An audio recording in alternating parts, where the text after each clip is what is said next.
mark, so that's going to be Kenny with the mark. So he should have Insins, or unless he killed the guy before he grabbed him. You saw this, Colin, right? The trade-off, baby. Adversary, let me get that weapon back. Let me get that Lancer back. Monkeys now with the boom shot in hand. And I'm going to go ahead and say it. At the start of this round, some people pull a rabbit out of their hat. Some people live unwinnable situations. And that's what Adverse just did. But as we talk about the green wall, look at this orange and blue wall, this Echo Fox wall, this hungry skulk up there at the B hill, setting up a line of defense, trying to be impenetrable right now, like the 89 Bears, baby. See Powers hiding in that corner in a smoke. We saw Desnai do it time and time again. Chaos running in there, sees him last second. Monkeys with the boom shot on Powers, so a little bit of back and forth action on this retake. It does look like it's going to go in favor of Optic Mexico, but as I say, that Franchise is not going down without a fight, and the fight has ended for Franchise for a moment. Is he going to get down with the Marksa? The trade of downs are going to come out. Monkeys getting 1, getting 2, getting 3. Monkeys making a name for himself time and time again. Anytime he gets the spotlight, taking out 3 members of Echo Fox, putting his team in prime position to go for this triple cap. Powers going to be down before he's even close. So 3-2. You know, I'm not going to call it early, but, you know, if they come back and start to gain some momentum, this is going to be deja vu all over again. Hey, that's Nightmare City. You don't want to see that. That's the first 2-minute round we've had, though. They started the round at 4 minutes. It ends at 6 minutes. That's the longest round we've seen yet. Not just because of the desync, but because of a player coming back. They took 2 minutes to get the entirety of the round in. And let me ask you this, Jacob. Right there, where you get that final push in on the B hill, Monkeys is going in. When you have a player who you describe as yourself, that team told me in New Orleans, Monkeys is their dirt player. He gets his hands dirty. He's the ditch digger. Do you love to see him get his hands dirty, get a triple kill, and know that he's willing to kind of take that fight no matter what the outcome is to try to take as many with him? I love that type of fight, especially the mentality going behind it. You know, sometimes you just know, like, you're going to die, so you need to be able to take out, you know, 1, 2, 3 members in Monkey's case. Monkey should have possibly died there, but he showed, you know, it's not without a fight. As Desnide and Franchise going to open it up for each team. Monkey's actually playing safe. You know, we just call him the dirt player. He's going to try and come in and sneak a few kills in at the last second. He sees his team fall, so he's going to quickly back out of that one. That's going to give Franchise control of that boom shot. And this is where, you know, my history watching Franchise with the boom shot, he's either really good or not good at all with this thing. Sometimes he tends to waste it. And you got to question what happened right there, Franchise. Maybe pressing X and holding forward at the same time. When it's the cover like that, it tends to do the grab, even if it's not a grabbable cover. Hey, look, Mortal Kombat had the uppercut. We have the reach over the cover. That's still a whoopsies moment for our stream, baby. That could have went so bad, especially with that instant coming out. But you see Echo Fox choosing to give up top for a moment. B is not being capped. That's precious points. But with these long 22-second respawn timers, they're going for kills over hills, because then they can keep the numbers advantage going one after another after another. And so I like the plays as long as it works out for them in the end. As B finally being capped up, they have the numbers advantage. First boom shot going to be blindly thrown in there by Franchise, unable to connect with anything, along with that second one. But, you know, it did its job, I would say, as much as they know he has boom shot, they know he's pushing up. So they're probably a little bit antsy jumping around. That's probably why those boom shot missed. But, you know, 0 for 2 Franchise with the boom shot so far on this map. Yeah. Franchise, like you said, it's either glorious or it's horrible. A little bit more on the horrible side that time around. But it doesn't matter. 4-2. They're going into halftime with a lead. This is a much better outlook for them in this secondary map on Reclaimed. I'd love to see them close this out in the second half, though, because they dominated that fight in the bottom barn all first half. They've just got to do the same style again because of Hills down there now. They're changing it up. This is Optic Mexico's chance here to refresh. You know, you're down 4-2. You need 2 rounds just to tie it up. And you can make things happen. You just have to work as a team and change up the little things, just like I talked about in Franchise and map number 1. But as I say that, Adverse on this low side. Trades going out on the top barn with Monkeys and Franchise. Another member of Optic Mexico is going to fall. That's going to force Adverse and another one of his teammates forward. They're going to get that down on Fran, forcing it into a 2v2 situation here. Kenny is alive across the map. but I don't think he's in a position to help. They're actually going for a Mr. Krabs play call. They're trying to sneak around. That's going to force the members of Optic Mexico inward. Monkey's going to take out Kenny and stop that as 2 more members of Echo Fox going to clean up that fight on E. So even though Kenny did die going for that triple cap, he forced those members of Optic Mexico saying, hey, I got to get this touch before my team dies, and loses the round. Yeah, I love the Mr. Krabs play. It's like a bomb siren. All of a sudden, if you're calm, cool, and collected, you're in the middle of a good shotgun fight, that bomb siren starts going off, everything starts to get a little fuzzy. All of a sudden, your adrenaline pumps. You got to go ahead and get that kill. You got to get on that hill. Something's got to happen. I love those kinds of plays. I love that Kenny had the heart to try to make it happen. You see great Lancer Fire coming out, getting some downs, making some members for Optic Mexico full red. Sometimes you got to play that game where you kill somebody, downing them 3 times, rather than having to get that chunk. Icy with a huge flank, getting a 3-piece. Powers getting 1. 4 dead Optic Mexico monkeys across the map. You see his health on the side, only 10% health remaining. But you know, the play for their home is going to come out. Monkeys forced forward. He's going to get slapped down by Franchise. Echo Fox beginning their momentum here into the second half. You saw 3-1 in the first. Optic Mexico looked like they were going to begin to come back when they won that second round. But Echo Fox saying no, not again. We're going to close this one out this time. They're playing a little bit more like themselves. You see the big names for Echo Fox coming through now. Icy getting that triple kill on the flank. You see Franchise getting those early trades. Early trades. You see Kenny being a little bit more aggressive. I told you in the first map, I love that he's playing the secondary role, that he's getting the shots where he needs to help his teammate. But he made that aggressive play early on, that Mr. Krabs, which got 2 extra kills because of that Mr. Krabs. 2 members of Optic Mexico were forced into that fight. Even though Kenny lost, I love the aggression coming out of Echo Fox right now. As you see the overhead map for just a moment, Colin, Boomshot is placed over on that top bowl. So what Echo did, it was place the Boomshot low side and take off this top fight. Now it's forcing that top fight. So if Echo is going to counter this into the round, if they do lose it, it's going to be a drop shot low barn. But I'm getting way ahead of myself as this round is going to go on. Chaos taking out 1. Sleeper dies to Kenny. Designated with a team kill. So a blunder on the side of Optic Mexico is going to turn this in Echo Fox's favor. Hey, things you hate to see, that happen. You can't have team kills at that high level of play. People have to be able to get the shots onto the opposing team and not on their own teammates, because when that kind of thing happens, it's going to do nothing but set up tremendous failure for the rest of your team if you're taking out your own members. And 6-2, Echo Fox 1 round away from tying this up 1-1. But are they going to be able to close it out? Hey, look, Optic Mexico already putting the boom shot up top, so not much is going to change. Always be closing. Echo Fox has a lot of former world champions on their team. That's something that they've got to have in the back of their head. No matter what the situation is right here in front of them, you live for the moment. You always be closing. Whether it's the round, whether it's the map, or it's the game, you go ahead and finish it off here. Don't ever give somebody a chance to get back in that door. Go ahead and slam it in their face. I want to see Powers work here. He's a 3rd spawn. He's not necessarily going, you know, to be the front runner in the fight. But as I say, that's going to be Kyle and Powers. You know, like I said, drop shot was going to be an Echo Fox thing down low barn. Optic Mexico turning this one into an interesting second half as you see boom shot and drop shot on the map. Powers trying to do what he can. 3 of his teammates are going to fall. That's going to put the pressure on him and Kyle to make things happen on this side of the map. Last member alive on this side of the map, or it says 2v2 on this side of the map. It's going to be another kill coming out for Powers. They're trying to keep this going because they know they need to get in possession of this drop shot, especially with boom shot being in the hands of Optic Mexico. And look at that. The member for Optic Mexico that backed up to his side of the barn to get on that cover. Smart play. He knew his teammates were coming.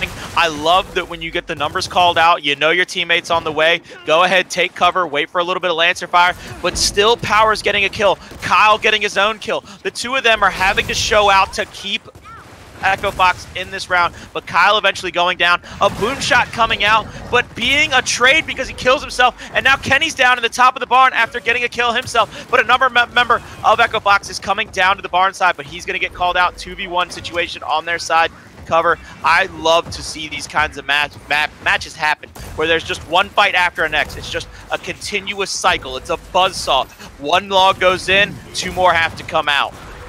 Yeah, what's insane is the boom shot was picked up rather quick. The drop shot wasn't picked up for a minute. So Dezenide and Optic Mexico have 3 drop shots and probably about, 30 to 45 seconds on this next boom shot. So they're in prime position to use one power weapon to get the next power weapon, but not if that's how you're going to use it. As you see that first one being ping-ponged off, second one not hitting a target, but the third one's going to be the moneymaker, taking out Franchise and Kenny. And this is where they put his teammates in a position to get the next boom shot. And once that boom shot is up, you can either go for the next triple cap, but if the round stays going as long as it did, you can use that boom shot to get the next drop shot as well. Just keep that cycle going until you eventually win the round. Yeah, one of the most important things and one of the most underrated things is having those weapon timers up and being able to communicate when you know you have to make a push off again to those hills to try to get that next round of respawns for those power weapons. Because if you're not ready to do those pushes and you're caught with your pants down, they're going to have that map control quicker than you think, because all of a sudden here they come with the power weapon you thought you once had. As you see, Echo Fox trying to do what they can to fight out of this, what would be a spawn trap. But as I say, what's going on? I'm going to look at that top side. That's going to be Kyle and one of his teammates winning that boom shot fight. I thought it was going to go in favor of Optic Mexico, but instead, Echo Fox with an opportunity to get back into this one. As long as Kyle is smart enough to know, and the Echo Fox is smart enough to... And I switch over, and that's what I see. You see the 260-yard boom shot. That's not a driver, baby. That's a set of rockets. Put it back in the bag. Hold it on for another day. Be smarter about it. There's only 2 of them. Can't waste either of them. He gets a kill with the second one, but that's almost useless because there's 3 of you down there staring at one member of Optic Mexico on the other side of that pillar.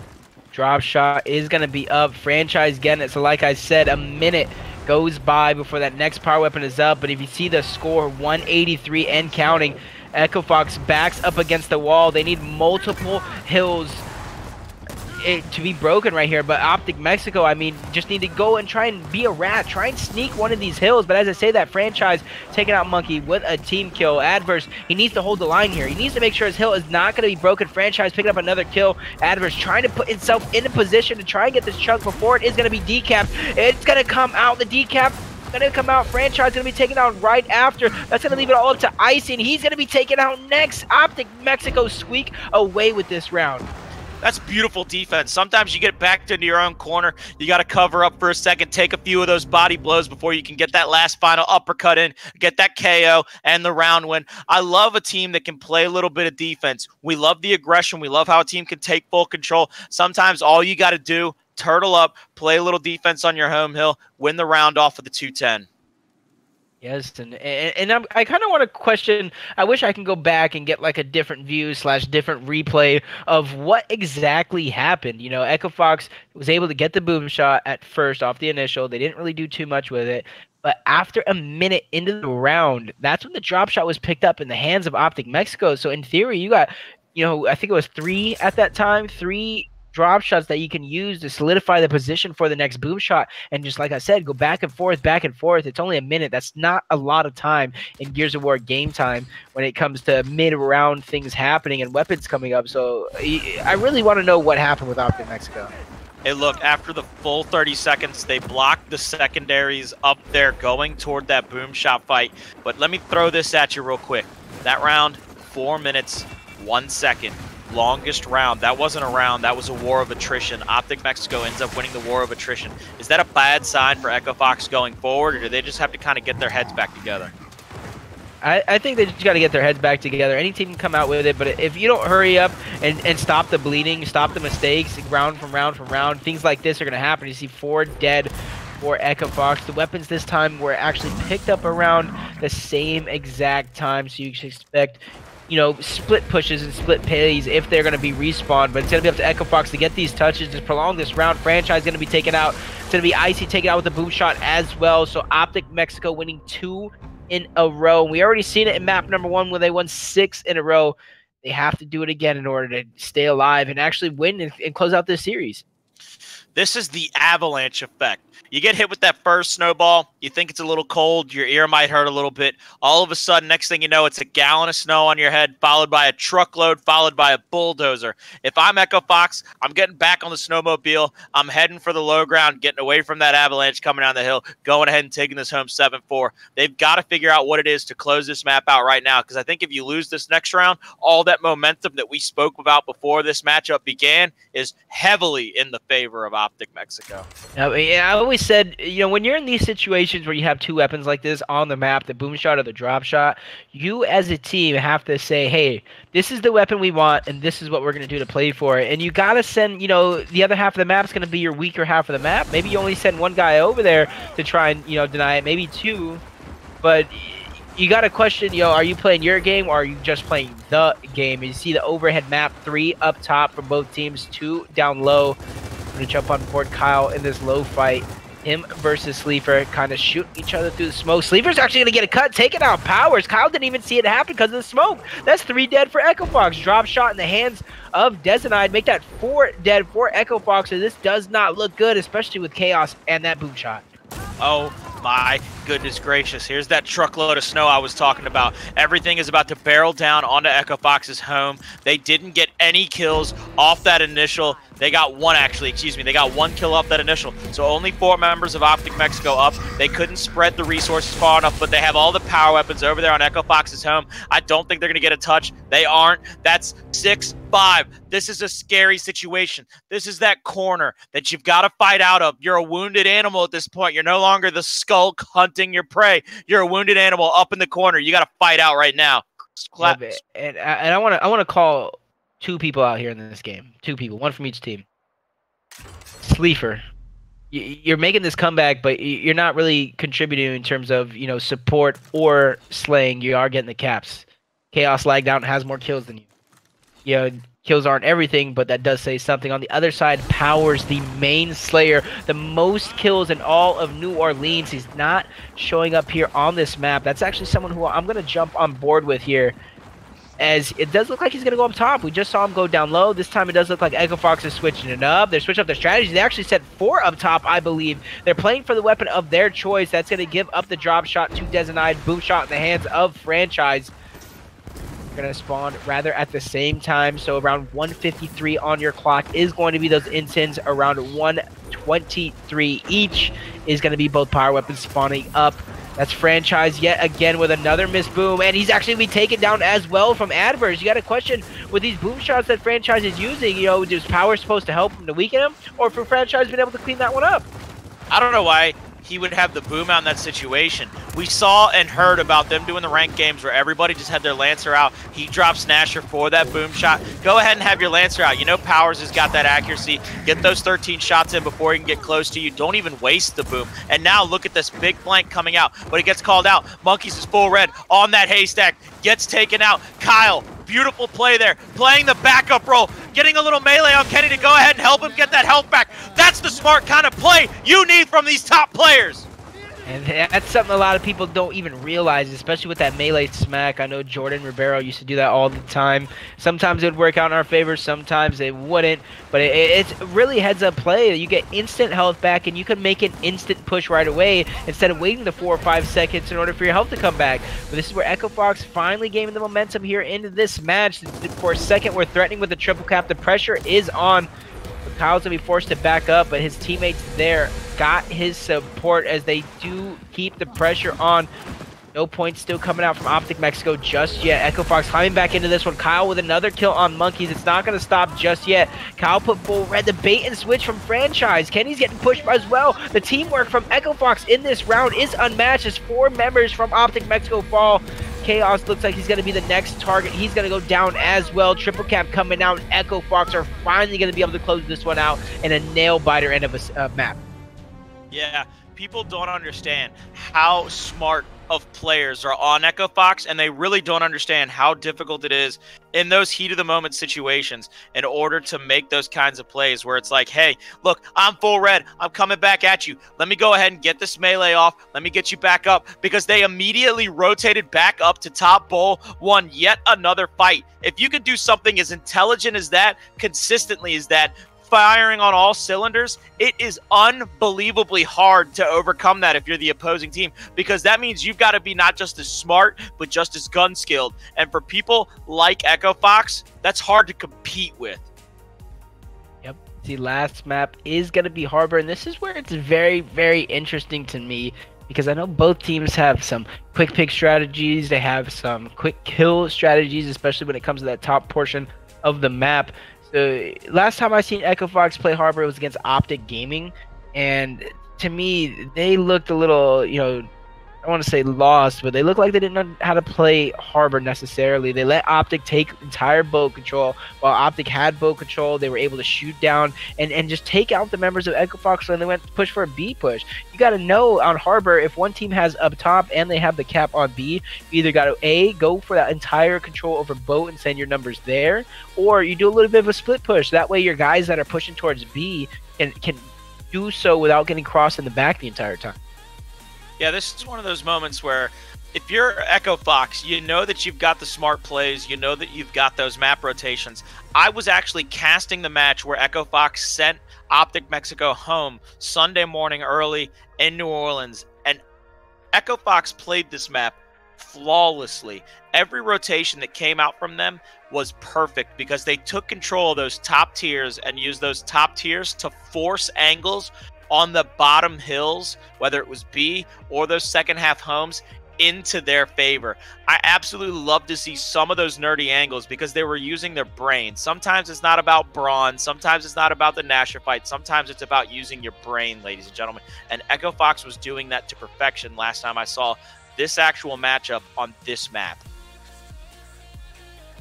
All right, folks, back again here. Deluxe on board. Welcome everybody into the Gears of War Community Series, week number 2, the Champions League. We're here. Colin, Jacob, man, great job in the first 2 maps, but guess what? We got one more coming. But first, big shout out to our sponsors, Annex.gg. If you're just joining the stream, I made an announcement before. We have a big apparel item coming out for the Gears of War community. I've seen it. Nobody else has. I won't even show Jacob. I won't show Colin because I'm so excited about it. It's going to come out hopefully within the next week, and you'll be able to get yourself a part of that. So go to Annex.gg, follow them on Twitter, and get ready for that big announcement. As well as Matt Chirino. You guys can go over right now. It takes 2 seconds while we're waiting for map 3 to load. Coupon code FTB for the bread. Donate 50 cents free to the prize pool. We really would appreciate it taking a moment. And while you're there, hit that right side links, follow, retweet. More free money for the community series. More money for future tournaments for amateurs and pros alike. Please visit all the links. Hit us up on Twitter. And we will be back with Map 3 coming right now. Colin, Jacob, it's been a good one so far. Map 3 coming up. Predictions. Let's hear them right now. Gotta go with Echo Fox.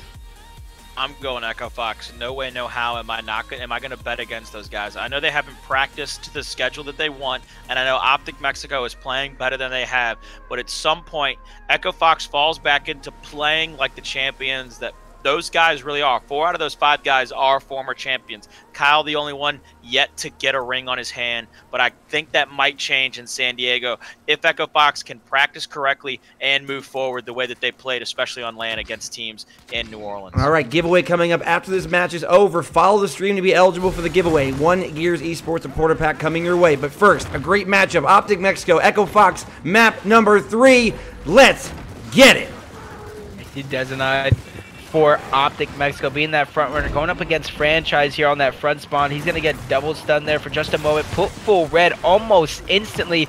Luckily, he has 2 members that can clean up kills right there and push forward. That's going to be 3 members of Echo Fox dead off the initial, there. Make that 4, as it does look like Icy's going to go down as well. That was actually 5 total eliminated off that initial for Echo Fox. So Optic Mexico already coming out strong. Yeah, Optic Mexico, they're going to go ahead and push this Wolfpack. They're going to try to get this first round under their belt really quickly, put the pressure completely on the shoulders of Echo Fox, because if they can get this first round quickly and they can show this dominance here immediately, there is a good chance that they could just take that momentum early and move forward with it very easily. 47 seconds, that's a quick first round. Yeah, you see only 1 member of Echo Fox, that's going to be Powers, able to get a kill, and it was actually on the low side. Powers tends to play that side of the map, and with just not even 30 seconds being used to pick their weapon. They knew they're going to place a drop shot down, and they already know what they're going to do. So I'm going to try and jump on board Franchise with the front spawn. Franchise and Dezenite are actually both players who I know either they like to go for a quick pick, they like to go for a quick kill, they like to be the player to make the move for their team. This is going to be quite interesting. You see Franchise is going to have to come up here to the top. They're going to have a huge fight at this stern area, and it looks like Franchise is going to try to get that drop out of there, and he does so successfully. Let's see if he can use the drop better than he can use the boom. Does get that first kill with the first shot. There's still a few members of Optic Mexico up there. Doesn't get that second kill, though. They're going to have to move across the map now, take that percentage of the map over in their favor, and it looks like another kill coming out for Critical Kyle. Let's see what happens now. They have 3 members down in quick succession, but that first member that did die is eventually going to come back off spawn here shortly.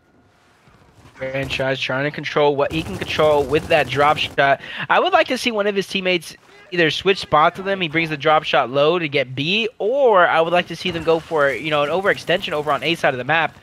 Either way, I want to see that drop shot be put to use rather than waiting for a defensive hold. Like, you know, catch them when they're pushing up. But at the same time, if you do that and you catch somebody off guard, you can probably kill 1, 2, or none with the last drop shot that he shoot out.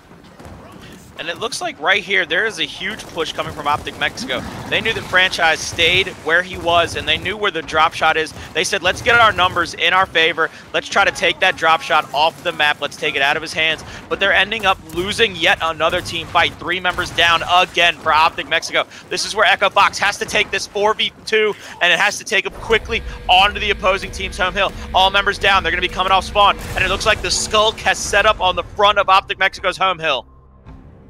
Yeah, very questioning, you know, the drop shot usage by Fran, especially since it kind of just flung out, didn't even activate. It's just like a marble shooting out. But, you know, with a team like Echo Foxes, you know, they can move forward, they can slay, they can make a play that or something like that, you know, disappear. You know, people probably won't remember something like that because of how well they worked afterwards, killing 5 members of Echo Fox or Optic Mexico off the map and then get a triple cap directly after. So it's kind of like, you know, you don't remember those plays anymore because you made a better play afterwards. And, you know, sometimes bad plays get covered up by good teammates, and that's what you need to remember. Sometimes you might make a boneheaded play, you might make a boneheaded shot with a power weapon, but you've got to be able to trust your teammates. As long as you've got that trust, you can pretty much overcome any obstacle as long as you have that trust in place that your teammates will help you out and make you look a little bit better for that boneheaded play. Yep, Franchise going for yet another quick pick. This time it wasn't going to work. Dezenide killing him, getting that drop shot right after. A is going to be decapped, so the position advantage, numbers advantage, and weapon advantage all going in favor of Optic Mexico for just the moment. And it looks like a Mr. Possible Crabs play, but immediately Kyle gets Adverse on their home hill. So now the drop shot, 3 shots left, is going to have to make its decision. Is it going to stay here where Fran did and allow a possible full push from Echo Fox? And let's see if Echo Fox has the ability to do what Optic Mexico couldn't. Get a retake, but a beautiful drop shot by Dezenide, getting 2 of them, missing that next one, but still getting the down with the Nasher, getting help from a teammate. A lot of members for Echo Fox down in quick succession. I love it. Dezenide showing Franchise how to use that drop shot. He's going to have to do it one more time, using it a little early. That's going to give Kenny a chance to get into the hill. They do need a break, and they are going to be able to get it right there with Kyle getting 1. Kenny being taken out. Icy trying to do what he can with a former teammate in the past. Now teammates again. Kyle, Icy making things happen. Both of them, however, are going to be taken out for the time being. It's up to Franchise, up to Powers. Fran getting 1. Powers getting taken out. That's 2 for Fran. So if even though they are down 50+ points and counting, they're battling back every second of the way. This is one of those moments, though, you said it, down 50+ points. You're almost to that point of no return, Jacob. You've got to start making a move, and you got to start making it happen a little bit faster. But look at this Franchise not chasing that kill, not getting himself caught in a bad situation. He knows that drop shot's coming back, and he knows that they're probably going to need that to take map control and possibly still have a chance at winning this round. It looks like Echo Fox is going to try and hold up top, but there's only a certain amount of time you can use holding up top before you're going to have to push forward and get not 1 but 2 hills decapped. If you're Echo Fox, you start making it happen now, but they're probably waiting on that drop shot. So great heads up play by Echo Fox. Franchise shooting the first one, actually pretty close nothing bad to say about that drop shot right there. Fight coming in afterwards with a little bit of help from his teammates. They should be able to pick up this kill on Dezenide. But is it too late with like 15 seconds left before it's all over? Franchise gonna be the one to have to push up with that drop shot. Shooting one, taking out Chaos, so he's finally putting these power weapons to use here. Second one is going to be a dud. C is going to be decap. 209 to 210 triple cap. Oh my goodness gracious, look at that. All the way across the map with a possible drop shot. It drops too early though. He doesn't get the kill, ends up getting picked up off of their map. Look at this though. All they've got to do now, again, backed into the corner. You got to play a little defense. You take a few body shots. You have one teammate with the Lancer, one teammate with the Nasher. I love to see a team that is willing to take a few shots there in the corner and fight back out of it. You see it a lot in boxing. The defensive play leads to an offensive knockout. 2-1 Optic Mexico. It's just very impressive what they're able to do here. And at the same time, you got to question, is this Optic Mexico showing up? Or is this Echo Fox in a slump? Because, you know, we've seen Echo Fox at their best, taking down, you know, this Optic Mexico, taking out the other Optic Gaming squad. But lately, the Echo Fox has, in my opinion, been in a little bit of a slump. Not necessarily, you know, saying anything there, because you can easily battle out of a slump, but you want to do that sooner rather than later, especially with these league matches going on. You don't want to put yourself in a hole for when playoff time comes. Yeah, you've got to get yourself a tip-top fighting shape, and I absolutely think that they're going to do that. They've got to go ahead and start practicing harder, practicing with a purpose, feeling out what they're doing wrong. Like in that round, Franchise, a couple of wasted booms. They get the secondary respawn, but then that final boom is the one that matters, and it's the one that doesn't connect, and then it leaves Kyle in a horrible 2v1 situation. One member for Optic Mexico able to just Lancer him down easily and get that kill.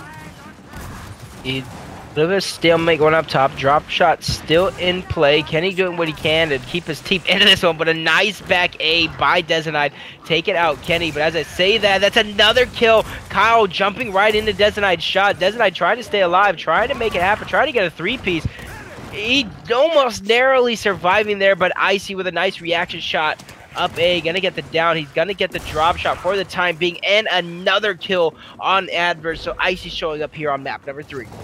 Icy's got to be that guy. Sometimes, you know, everybody had the jokes at the end of New Orleans on the donut in that final series. But you know better than anybody, Icy can be a straight psychopath and kill everything and anyone in his way at any time. No hard feelings to anyone still standing. Icy taking this time with that drop shot, not wanting to get pushed by anybody at the last second, because if you're pushed with the drop shot, there's really nothing you can do. You either shoot the drop shot and hope it gets kill, or you just continue running. But as I say that, Icy's going to shoot the drop shot, getting that kill on Monkey, is opening up the door for either position grab or some sort of OE. But if you look at, you know, where everyone's positioned on Optic Mexico, I do believe Echo Fox is just going to try and hold the setup. Yes, sometimes you got to do this. You got to hold that setup. You got to make a team play into your hands. They're dictating the pace of this round. You see Icy trying to pick up that Lancer. He picks up a little bit of that ammo and ends up getting down twice, and it puts them into a bad situation. I don't know if that was ill-advised or how that came out. Now Kenny's got to try to make something happen. He doesn't get to save Icy. He's in a 2v1 here at Top Stern and goes down for his trouble. That's ill-advised. Keep your numbers. You don't have any smokes to throw. You don't even want to waste the smoke on that. He should have just held on to that Nasher, held on to what ammo he had, and just tried to make something happen in that position. AC Powers trying to push up. He knows he has a weak from the Boltok, going from one side to the other, getting one. He knows the other guy's full red still. Especially Sleeper around 22%. He's going to get crossed from the top as well. Sleeper should go down. That is exactly what's going to happen. Make the 3 total members of Optic Mexico falling. B does look like it's going to be decapped for just a moment. But if you look at the score, Colin, Echo Fox, they can win off one hill. So they do need to keep pressing forward. No man's land if you're Optic Mexico. Powers now trying to get a few shots. He's going to rotate all the way over to Optic Mexico's home. And it looks like one member for Optic Mexico is inside the home of Echo Fox. Powers breaking the home of Optic Mexico. He's got that Boltok out. One of the most dangerous weapons in the game. He sees he's got a 2v1 though. He's going to have to pull out that Nasher. And he's going to have to try to make something happen. Oh my goodness gracious. Powers showing that the ponytail has power. Steven Seagal, baby. He is just crazy with a little bit of a wall bounce, controlling a shot, controlling where, after this 2.8 patch, when things would turn out to be a fraction of a second of something that's similar to auto aim, that was patched out. So great plays by him to get that shot while keeping his distance and making things happen. And like you see on screen, update of our off-stream match, it's going to be Nimbus with the 2-0 victory over United. It was 7-6 Foundation, 7-5 Forge. Nimbus was down first map 6-4 and came back to win it 7-6. So Nimbus, congrats to you getting your first win here on the Gears Award Champion Series and continuing on in the league. When they lost to EU United on LAN, I looked at those kids and I was like, if you guys break up, I'm going to be so disappointed in you. And I do think they might have had one change. I don't know if it was a troll or not. Tidy left last week to get stuff with his college under control. So okay. Tidy did leave the team last week. They did pick up, I believe it was Handles yesterday officially. Handles. I see him in the wager chat all the time. But back to this match. As you see Echo Fox pushing the members of Optic Mexico downward, they're going to be able to get this free drop shot here in a second. That's going to be Kenny grabbing that one. And I kind of want to see what he's going to be able to do with it, where he's going to rotate it around the map. And the first spot is going to be towards that wench. And great, smart plays. He is picking and choosing where he wants to use this drop shot. He's waiting for his teammates to get in position if he is going to use the drop shot. And it looks like here, Kenny has that perfect position. Anywhere you go, he can see you on the map if you're on those lower levels. He gets that first drop shot out, gets a kill. He's trying to get the second one, and he does get 2 kills with that drop shot. But now, the call-outs come from the rest of Echo Fox. Members of Optic Mexico coming into their home hill. They've got 3 over there. They're going to have to try to make a play, but Kenny gets snuck up on. A little bit of Secret Man action right there by Monkeys. Playing a little bit of a Splinter Cell role, coming out, snapping the neck of Kenny, running off to that stern for another fight. He is bloodthirsty right now, baby. As you see, Monkeys 2 quick kills there on that wench, trying to battle back with the rest of Optic Mexico. It does look like they have the pressure, they have the man advantage. They just need to be able to use numbers to get numbers, similar to how we saw Echo Fox work in map number 2. And as I say, that B is going to be decap, but Optic Mexico's in too big of a hole right now. They're eventually going to have to go for a 3-cap neutralization, possibly a triple cap if they want to get back and or win this round. Yeah, they're going to have to try to fight this off because that was an intense wave of momentum that flew into their face. Monkeys making plays for his team, doing the correct things, getting that map control, and then really just bringing team fire, trying to help out, trying to make the rest of the map easier for him to take control of, for his team to get these easy kills on quick downs with that Lancer work. Every time I'm thinking like Optic Mexico got to do something, they come up with 2 kills, 3 kills, and they make things happen. Over on that B side of the map, it's Chaos, and I do believe Sleeper trying to battle against Powers here in a 1v2 situation. Great shots landed by this Optic Mexico squad. Sleeper, Chaos going to be able to take him out. Desinide with the drop shot as well. This is where it's a great opportunity for Optic Mexico to get back into this one, but you need to make these drop shots count. That's 2 wasted drop shots so far. Let's go. Is it going to be 3? That's 3 drop shots just tossed away by Desinide. Make that 4. The entire clip was all for nothing, but he got Kenny to misroll into him before taking him out. Make that 2 kills by Desinide. You can maybe contribute those to the drop shot, but with B still in favor of Echo Fox. 7 seconds left. That's going to be Chaos. And he's going to take out Chaos. Icy winning that exchange right there basically for the round. Icy making a big play, saving the round. That's the defensive play coming out from Echo Fox. They snuck in behind. They got that B hill back into their control, and then they looked to Icy. They said, hey, man, whatever comes your way, you're going to have to handle this because we're going to have to keep them busy here at our home hill because Desinide's making us look silly, even though he looked a little silly with that drop shot. I got to question some of this power weapon usage I've seen this season. I don't even want to say this event. This season, that drop shot and that boom shot probably have high miss ratios, or non-kill ratios, I should say, from what you would typically see in Season 1, where that's, 1 boom, 1 kill. 1 drop, 1 kill. That should have been 4 kills for Desinide there and Optic Mexico. Whether you're using the drop shot itself to get a kill or using the explosion to get people out of position to eventually get killed. Yeah, and you see members from Optic Mexico having absolutely bonkers games. Dezo going crazy, being a leader. He's filling in roles wherever he needs to. He's filling in, he's raising his hand saying, I'll do it, I'll do it, I'll do it. Love a volunteer to do everything and do all the hard work. As you say, that battle going down once again, won by Optic Mexico for the most part. Kyle doing what he can with the marks from a distance. But when all your teammates are dead, there's nothing you could really do there. As you see, Desonide taking out Kyle, Icy dying as well. Powers, once again, the last member alive. He's getting hit with the whole book as 5 members down for Echo Fox. I do believe both Kenny and Franchise will have an opportunity for a last-second desperation touch. But realistically, Colin, I don't think it's enough. I don't think it is either. They're going to be coming up to this corner, and they're either going to have to deal with a drop shot or they're going to have to deal with a shotgun, and it looks like they only had to deal with the drop shot because the other one didn't make it in.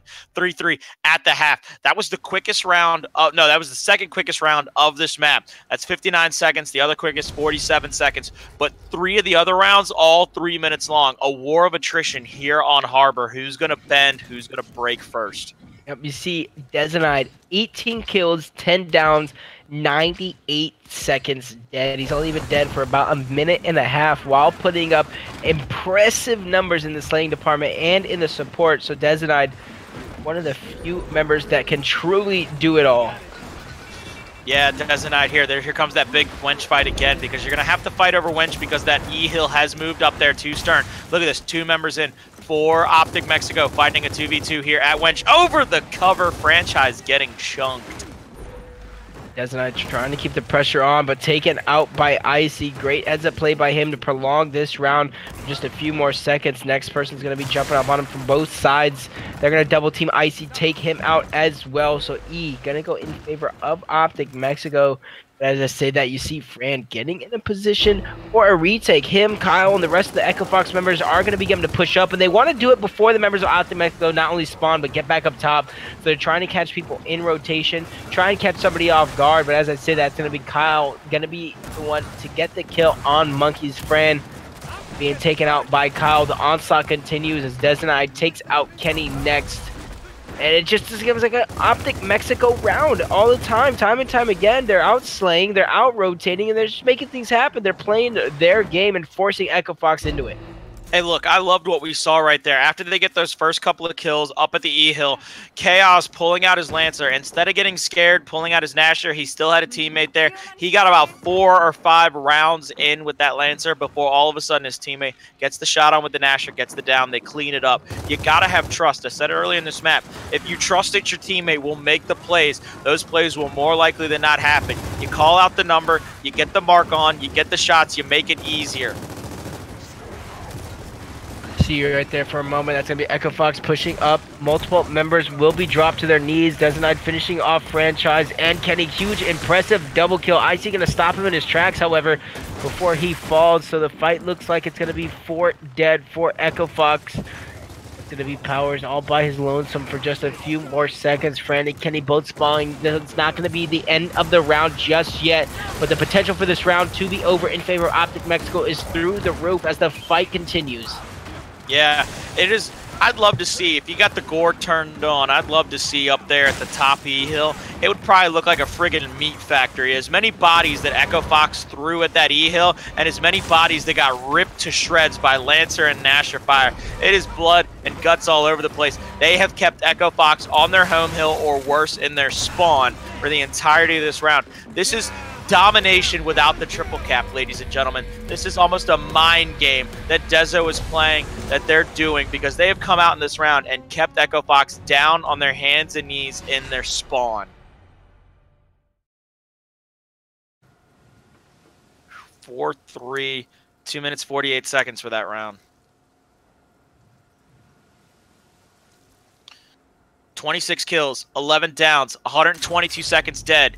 Desonide showing that he is a big man on campus. There is no way, no how he's going to go down in without a fight, and he will not go down quietly into this night. I think we have to stay on board with him, see what he does in this initial, see if he can continue to keep the momentum here in Optic Mexico's favor. The drop shot coming out at the E-Hill. They've been losing that initial fight up at Stern, Echo Fox has. So that's a risky play to put that drop back up there because they saw through the quick picks after the first time it came through for them, and they started playing this a little bit more slowly, getting them to pull into what was a meat grinder effect. And yet again, trades coming out.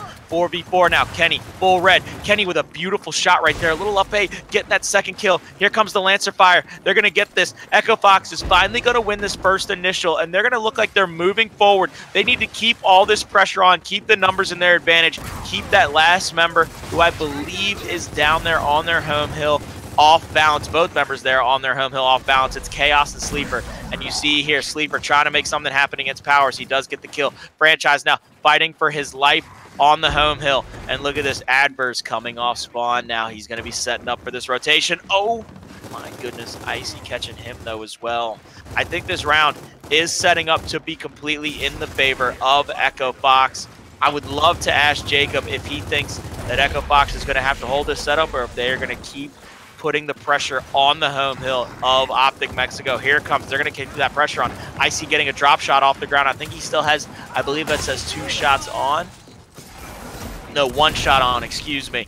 He's going to have to use this correctly. Here it comes. They're going to be out. They're going to get the kill on Kenny, who was down, but he's going to get the double kill, and here they come flooding back into the home hill of Optic Mexico. Echo Fox trying to get this domination, trying to stop this wave of momentum for Optic Mexico, and they do. 1:35, 4-4. It's just crazy right now what Dezenite is able to do for this squad. I know going from Season 1 to Season 2 with the departure of Identivs, people wondered who was going to be able to step it up. We've seen Chaos do it in the first event. I know Dezenite has done it at event time and time again, but he's showing right here for us at home why he is a good replacement to take over the start of this team for Identivs. I know they went through a few roster changes to get this roster, but they're showing it's a force to be reckoned with an X going down in the center of the map. You're going to see similar strategies towards that top side. It's going to come down to the small few changes. Maybe a smoke is 2 inches to the left. Maybe somebody's going for a kill instead of a quick pick. But it's going to be the similar strategies overall. Yeah, these teams going ahead, they said we like that drop shot placement by Echo Fox. They're going to have to keep beating us in a fight that we won the majority of the time in the first half. So let's see if they can keep doing it here in that second half. Chaos trying to get out with that drop shot. He does go down, though, in the first half home hill. And here comes Icy to clean him up, getting the kill. He still had the drop shot in his hands. He couldn't backpack it. So now, with 4 members dead, what do you say, Jacob? Are they going to have time to come off spawn to try to get this wave, or is Icy going to finish this off? This is one of the closest matches I've seen in this league so far. Back and forth, even though you see a pattern. You know, it goes back and forth. A team wins 2, another team wins 2. Now Echo Fox winning 2 rounds in a row. To me, if you're Optic Mexico, you have to start putting these weapons down for what you want. And to me, a Hammerburst is not something they want. I get it. You don't want to necessarily give Kyle a mark sub because of these headshots are back. But at the same time, you got to put trust in your player Sleeper to make these plays for himself. They must not be feeling comfortable with it right now. There must be something that he's not seeing. There must be something that he's not seeing or doing that's causing them not to put this Marksa down, because I don't believe there's any way on God's green earth that they don't put this Marksa down for Sleeper. Here comes the smokes again. The initial fight's going to come out. I think Dezenite is just getting the better of the exchange of the front spawns, besting Franchise round after round for the most part at least, but it's down to a 2v2 up top. Dezenite and Chaos, Icy and Kyle, and then a Powers versus Sleeper 1v1 down low. Right now it just looks like both players from each team are just kind of playing it patient, forcing somebody out of position, but it's going to be Optic Mexico being the first ones to make a move towards the pocket, trying to catch somebody off guard. Kyle going to get that down on Dezenite. Multiple members off respawn, rotating up, 2v2, turning into a 3v3. Echo Fox going to get the first kill. Flank coming out from Adverse, 2 dead. Franchise, the last one alive up top, and Adverse going to solidify that triple kill, forcing Kenny to back up. Kenny's actually going to go down. Now Powers all by his lonesome here to defend this home hill against 5 members of Optic Mexico and a drop shot. Right there in that fight, I love the angle that I got on it. You saw how Optic Mexico, even though the first down came through for Echo Fox, Optic Mexico played that so unbelievably intelligently. They knew that they had another member coming in for the flank. You saw Franchise get a little overzealous. He went for the member that was downed instead of looking to have the backs of his teammates. That's one of those moments where it's a little bit of a chemistry miscommunication. It's one of those things where you're not exactly sure what the other two guys are doing, if they're going to go for the revive, if they're going to go for a down. I'm thinking he probably should have came up there and been a few feet back to put a little damage on any flanking member of Optic Mexico or to make another call out. To be that close to that fight, especially when you now have the advantage 2-1 because one member of Optic Mexico is already down on his knees, I think that's a bit of a miscommunication or a miscalculation on the chemistry. I think Echo Fox just kind of like...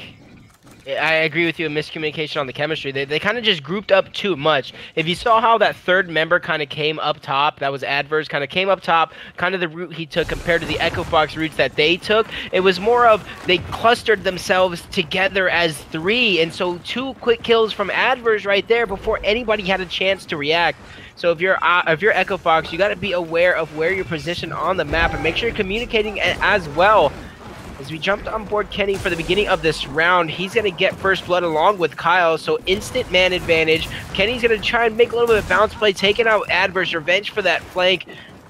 Drop shot's going to go in the hands of Franchise. If I'm Echo Fox, I would kind of want to give that to Kenny at this point. I wouldn't want to just give it to Kenny. I want to go ahead and get this triple cap. You've got to keep this puncher's battle going back and forth. You got to keep the pressure on Optic Mexico to make them make all the plays necessary to win rounds. They're getting their home hill back in their control. This looks like the chance for them to go ahead and finish out yet another round. Time and time again, Echo Fox, we see them in this position, 6-5. Probably one of the more notable teams dating back to Season 1. You know, back when they were envious even, that seems to choke away rounds, to choke away leads. We've seen it in map number 1. They were up 3-1. They were able to close it out in map number 2, but it was beginning to slip away from them. But now here, 6-5 over Optic Mexico. They need one more round to close it out. But that's the thing. They need to close it out. If this goes to a round number 13, who knows what will happen. And Jacob, let me throw this real quick at you. At the beginning of that round, and I want you to think about this from your coaching hat. You saw where it almost like Echo Fox played it a hair slower. Instead of Franchise getting in early to try to get a quick pick or try to get a quick kill, it's like they played back. They used a little more spacing. It allowed Kenny to get that back member toward that pocket killed and then moving up on Dezenide and then getting that next kill right there with the beautiful bounce play. Is that what Echo Fox has to do? Do they have to kind of trick the tempo? They have to show their hand but then pull back from it?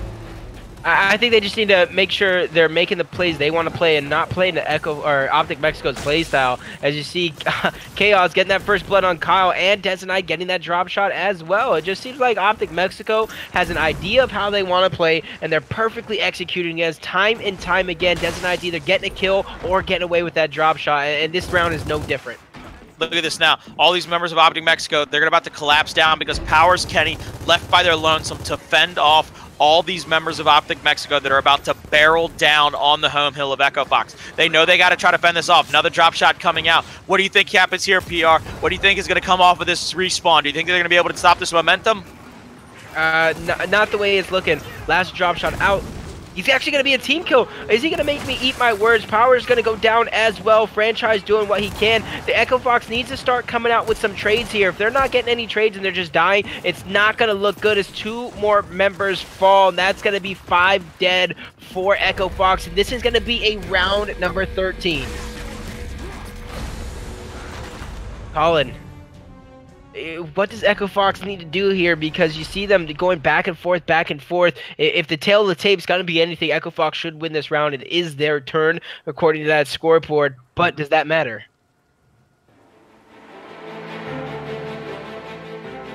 All right, ladies and gentlemen, this is it. Round 13, 6-6.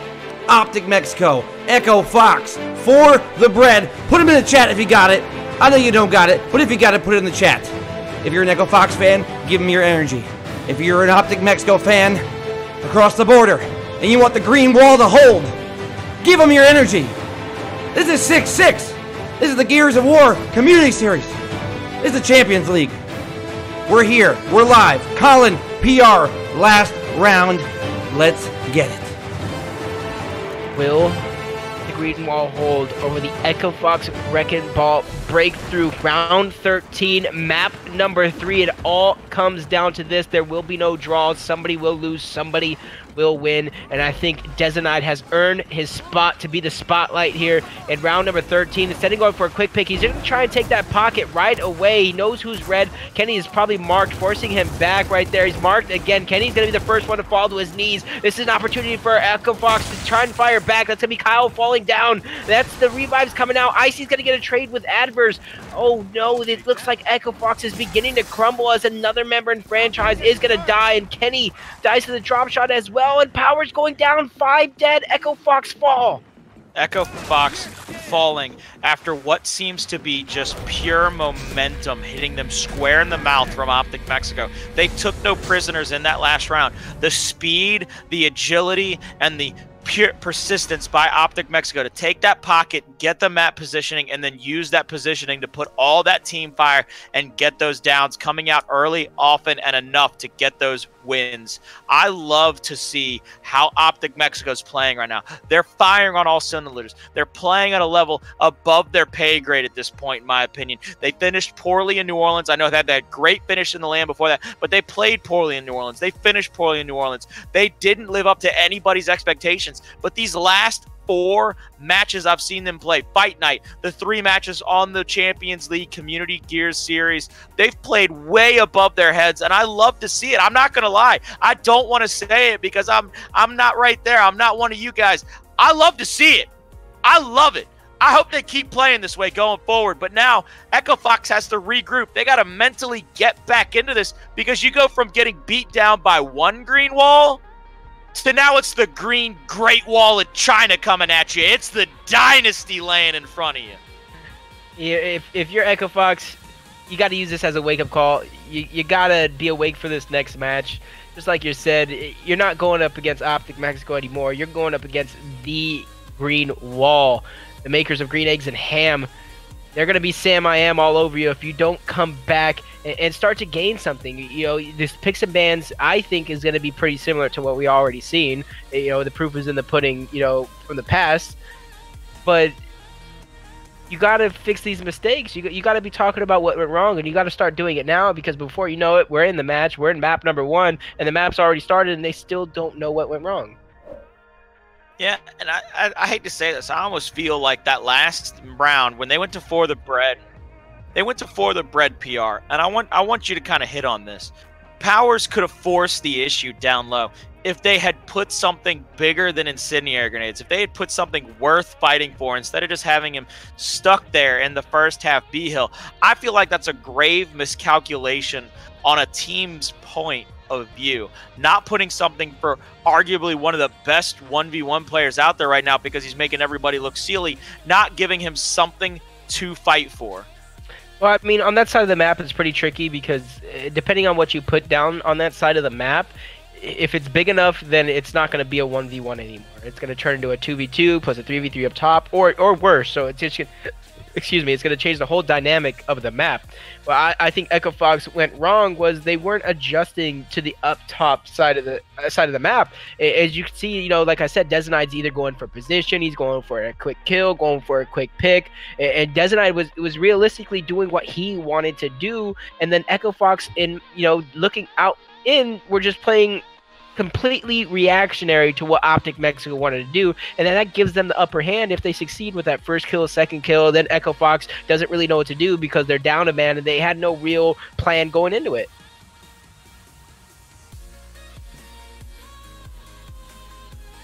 Welcome back, everyone. Welcome back in. That was, man, I was running short of breath at the end there. 7-6 map 3. Optic Mexico takedown Echo Fox in what was a great match, the best match we've seen, I think, so far on the Gears of War Champions League. Colin, Jacob, great job, but right now, it's everybody's time. It's everybody's favorite time, maybe. It's the giveaway time. We're giving away an Esports Gears supporter pack. You got to follow the stream right now. We're going to pick a winner, and then you're going to have to claim it within a minute to claim your prize. The keyword, we got to make it so it's something related. I'm ready. I'm antsy here. You gotta hurry up. It's gonna be Optic MX, all one word, Optic MX. So Put that in chat to be entered. Optic MX. I don't think it matters if it's case sensitive or not, but put Optic MX both ways if you want. And you'll be entered to win. PR and Colin, I don't know if you're eligible or not. We'll see if you get pulled first. But if you win, just hit me with a message on Twitch. And you give me your gamer tag, and I'll be able to go ahead and get your pack over to you within a week or so. Appreciate you tuning in while we have a free second while everybody follows and puts Optic Mexico all on stream. Take a look once again. Optic Gaming now coming at Echo Fox for our second match of the night. Big shout out to our sponsors, Annex.gg. Make sure you head over there. Check out their line of clothing. We have a big apparel item coming out for the Gears of War community. It's going to be great. Give us a week about, and we're going to have that out here. It's going to benefit the community. It's going to be a great shirt to wear. Oh, I said it. Oops, I said it. I slipped up. It's going to be a great item to wear. You're going to see me with it in San Diego, so make sure you do me a favor. Follow Annex.gg on Twitter, and also check out their website. And while you have a free second, putting Optic Mexico all over the damn stream, make sure you go over matcherino.com, !prize in the stream. You can donate 50 cents for free. That's right, free. Free 99, $0 out of your pocket. We know Gears of War community. We like to contribute to the prize pool. So let's go over there and put FTB is the code. Give us 50 cents free to the prize pool, as well as when you get there on the right side, you'll see Twitter links, follow, retweet, all that stuff that takes 2 seconds out of your free time. Will give more money to the community series, bigger events for amateurs, pros, everybody. So if you don't got free time to go over there and do that, I don't know what the hell you're doing in the stream. But right now, let's get back to the cameras. Let's get back for the giveaway. Are you ready in chat? Are you ready on stream? Always ready. All right. If Jacob wins, I'm calling reroll. Go ahead and saying it. What? All right, up for grabs is one Gears Esports supporter pack. You'll be able to redeem this. Woo! You don't need to do the draw. You're not the winner. You'll be able to redeem this. There'll be a link to your account on Xbox Live. So if you do win, make sure you Twitch message me your Xbox Live gamer tag, and make sure you claim within a minute, or else we're gonna re-roll. So without further ado, Gears Esports supporter pack winner is going to be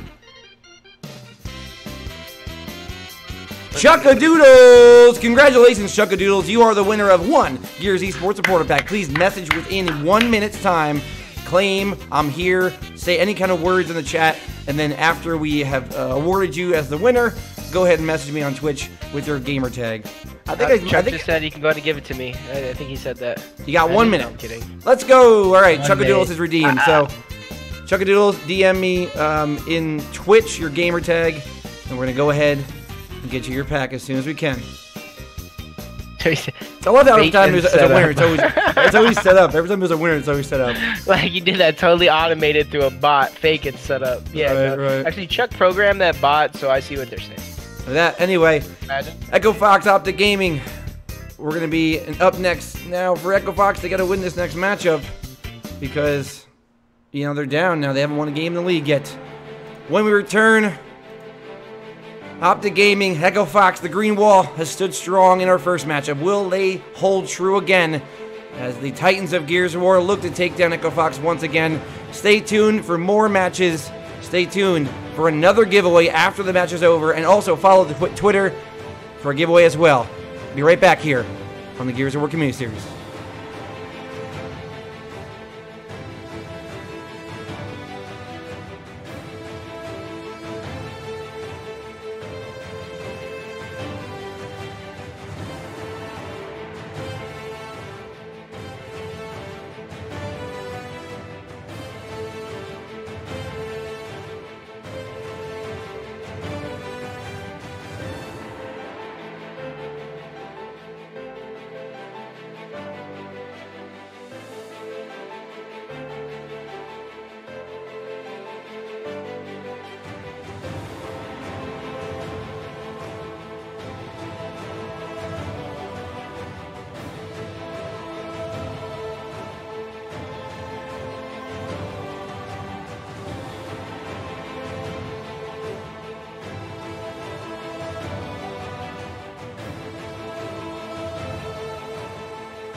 Yeah.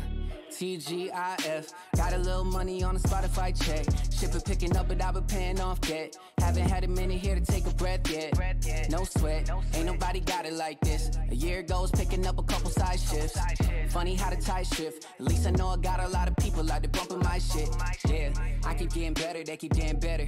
Turning 26 letters into 6 figures. God willing, gotta keep the wheel spinning. No ceilings, no chilling, got a pretty dope feeling. Boy, all my shit fuego. Don't be throwing rotten tomatoes. Since Egos and Legos, I've been like Lego, baby, let's do it. Talking brass tacks, trying to get down to it. Oh, hey, hit every line with a blitz. Hey, man, this verse right here to test. Hey, put some Henny to the list. Damn, this shit might make me a rich man. Some people that told me you can't swing, but I guess the payback a bitch, ain't it? We gotta turn over every stone. Shout out to Justin to take us home. Get things done in a minute. Say I talk big, but I live it. Yeah. Get things done in a minute. Say I talk big, but I live it. I am up next. Payback is sweet. Up for 2 days, cause sleeps for the week. I am up next. Payback is sweet. Up for 2 days, cause sleeps for the week. This shit sound like payback. I've been about it since way back. 120, I gave that. Put my hands together and pray that I get a check for the payback. I've been about it since way back. 120, I gave that. Put my hands together and pray that I get a check for the payback. Payback, payback. This shit sound like payback. Payback, payback. This shit sound like payback. I've been about it since way back. 120, I gave that. Put my hands together and pray that I get a check for the 50% luck, 50% going out to get it. Really nowadays, I'm too blunt. Keeping it 100 like it's in it. Hear you talking about a game, boy, I'm in it. Had a couple groupies that I couldn't resist, but lately I just passed on them like an assist. Lost a couple fans, yeah, I lost a couple friends, but the true day ones were with me in the switch. They like the way I do it right there. Flow so hot, if they listen, might burn. Going over 2 core numbers with my fam. Like mama, look where your boy just earned. 2018, bout to be one hell of a year. Minus my depression and anxiety fears. Can't lie, love payback. 08 whip, but I pull up in a Maybach. Yeah, all cash won't pay for release. Needing no soul, but I'm chasing the freaks. Y'all be flaking on me. Exhale that fake when you breathe. Y'all sleep for a week, I grind. Crazy do every single big unsigned. Speak more money, don't waste my time. Check my lines, more work, less rhymes. Just saying I'm the bomb, won't fly. Get it? Get things done in a minute. Say I talk big, but I live it. Yeah. Get things done in a minute. Say I talk big, but I live it. I am up next. Payback is sweet. Up for 2 days, cause sleeps for the week. I am up next. Payback is sweet. Up for 2 days, cause sleeps for the week. This shit sound like payback. I've been about it since way back. 120, I gave that. Put my hands together and pray that I get a check for the payback. I've been about it since way back. 120, I gave that. Put my hands together and pray that I get a check for the payback. Payback, payback. This shit sound like payback. Payback, payback. This shit sound like payback. I've been about it since way back. 120, I gave that. Put my hands together and pray that I get a check for the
Welcome back, everyone. Gears of War Community Series Champions League week number 2. We just saw Optic Mexico take down Echo Fox 7-6. Congrats to them. They remain perfect in the Champions League. Colin, Jacob, you were there. You saw it.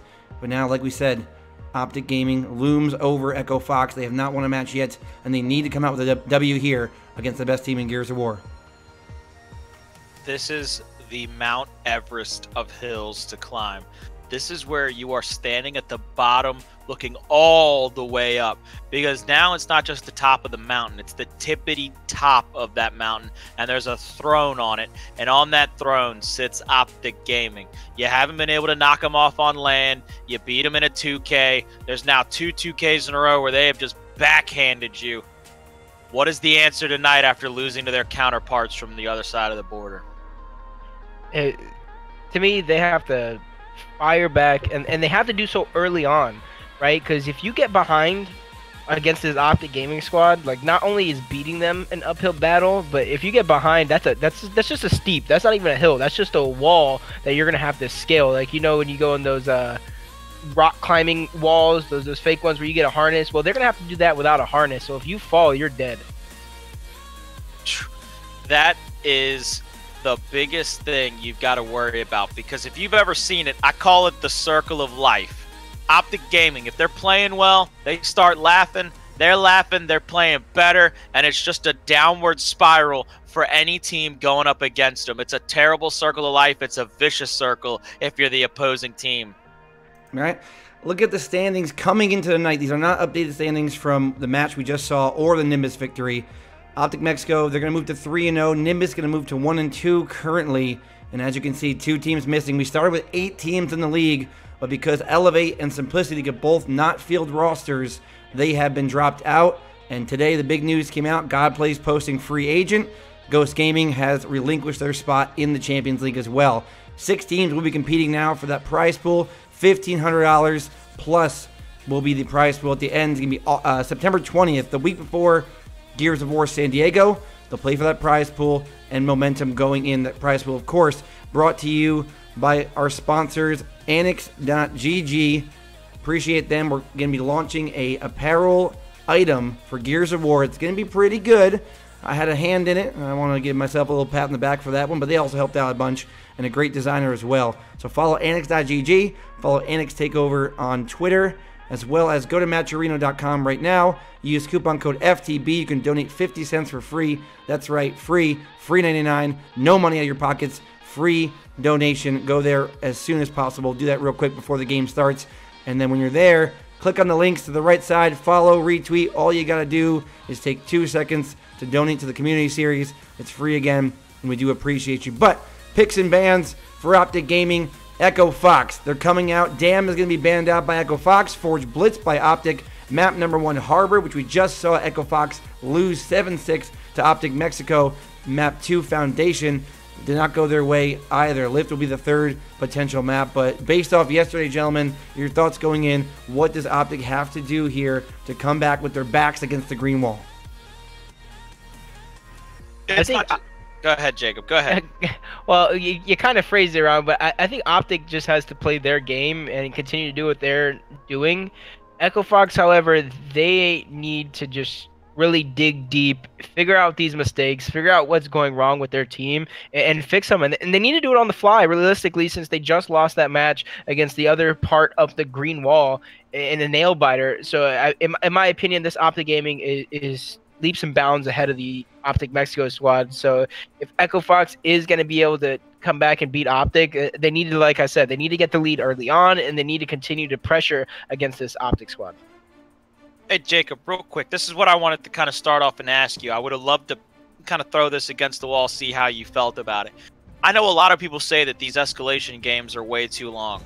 Echo Fox is coming off of 13 rounds in a row on Harbor, and now they're having to play the other Optic Gaming starting off on Harbor. You're playing at least 20 rounds of the same map, possibly the same fights over and over again. Does that repetition get you in kind of a lull, or you just kind of a robot at some point and you're not making the plays you should because it's just the same thing over and over again? Or do you think this is kind of a refresher? They're going to go back to the drawing board. They're going to be playing a completely different team, but they have to refresh themselves. Which one do you think is going to be more likely to happen?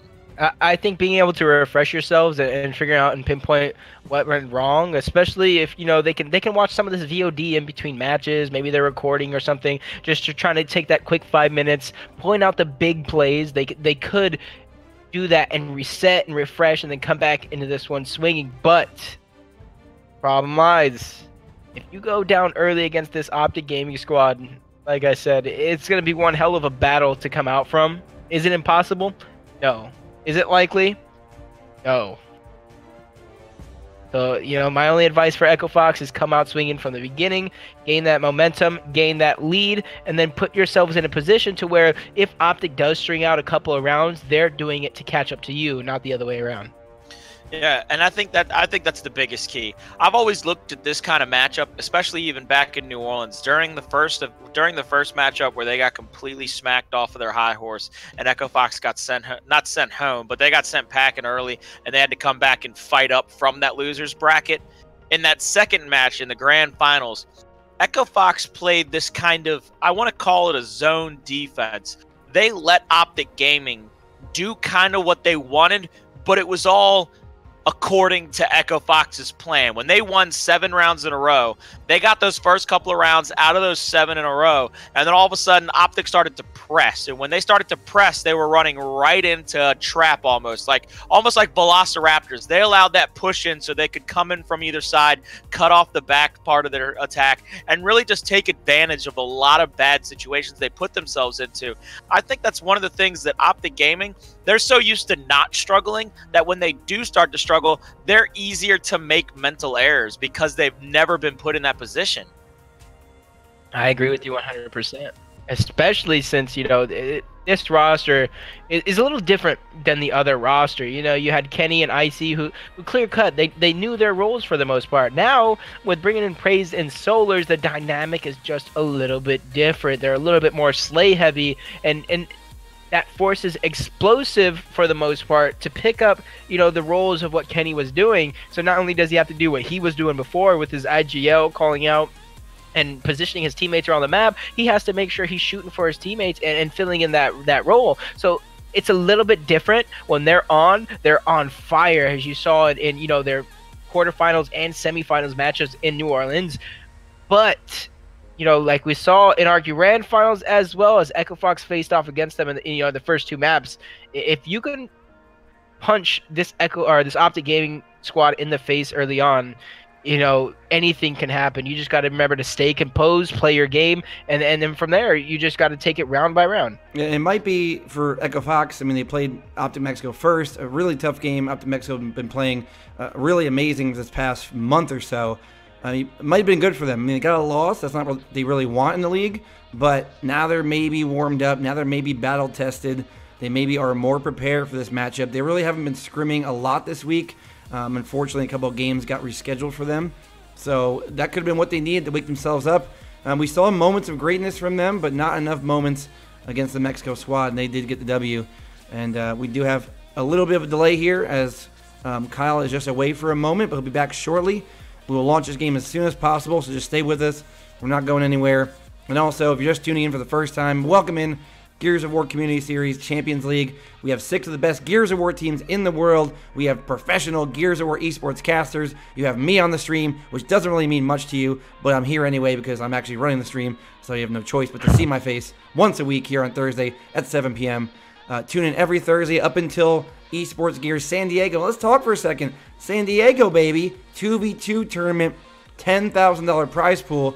If you're not on a team for Gears of War, if you're an amateur player, if you're a spectator, if you're a fan. Hold on.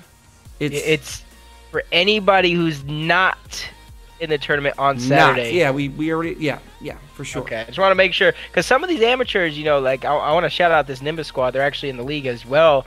They're one of those teams that came from the open bracket. They came out swinging, got into pool play. So, I mean, if you're as good as Nimbus, please Don't plan on playing that 2v2. That's for me. Yeah, but I mean, what a great thing. One of the frustrations of Gears of War, as you know, PR and Colin, and anybody tuning in, one of the frustrations is not being able to get a team. As an amateur, to find a set team, to find a solid group of players to come to an event with, it's not that easy. So now you literally just need one friend of yours, one buddy, one person you think's a monster at Gears of War, has that T1 movement, maybe a kid you found in ranked for all we know. Come with a 2v2, come win your share. I believe it's $6,000 for first prize, $10,000 prize pool. I think it's top 4. It's going to be great.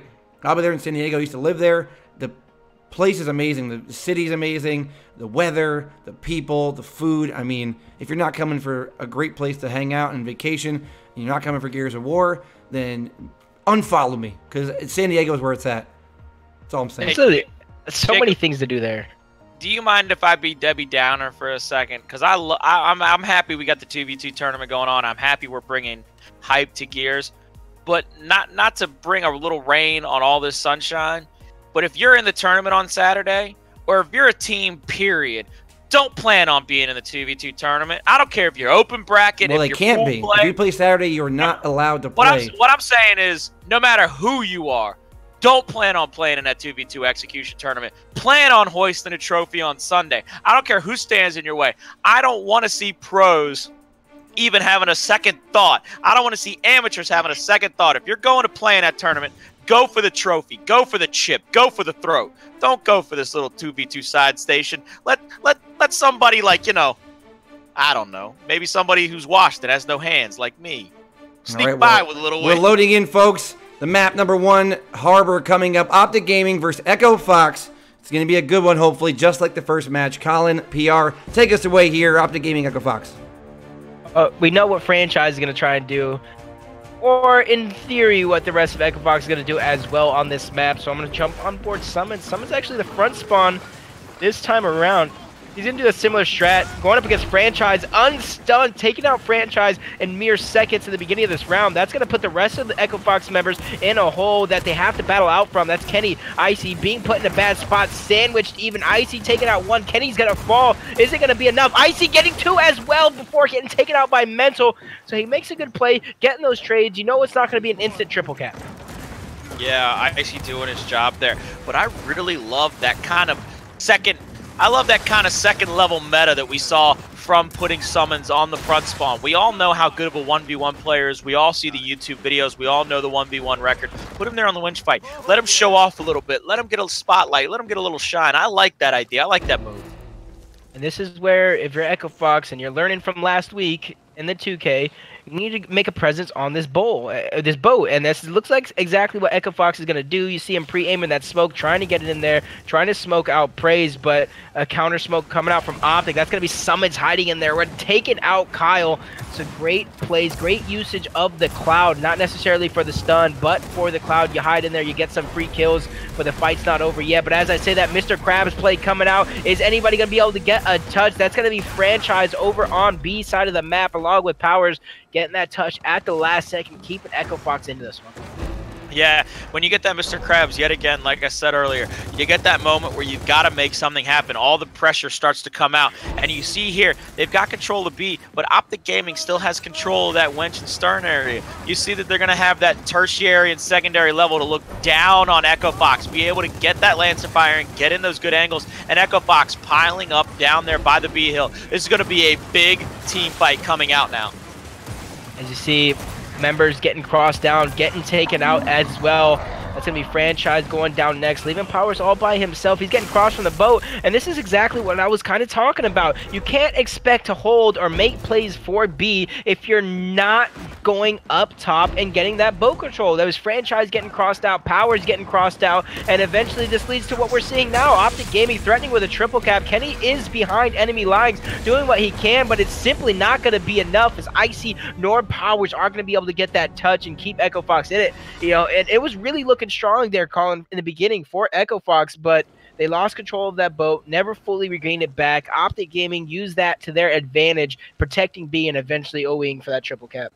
Hey, it was use of the utility right there. You said it earlier in the round. You casted it beautifully. The smoke coming out from Echo Fox with the re-smoke from Optic Gaming, using that massive cloud to kind of hide their numbers, distract and disguise, and then coming out on top, continuing to maintain control of those upper levels. I love the use of the utility. Having that member still having a smoke on him, still being able to use that counter tactic.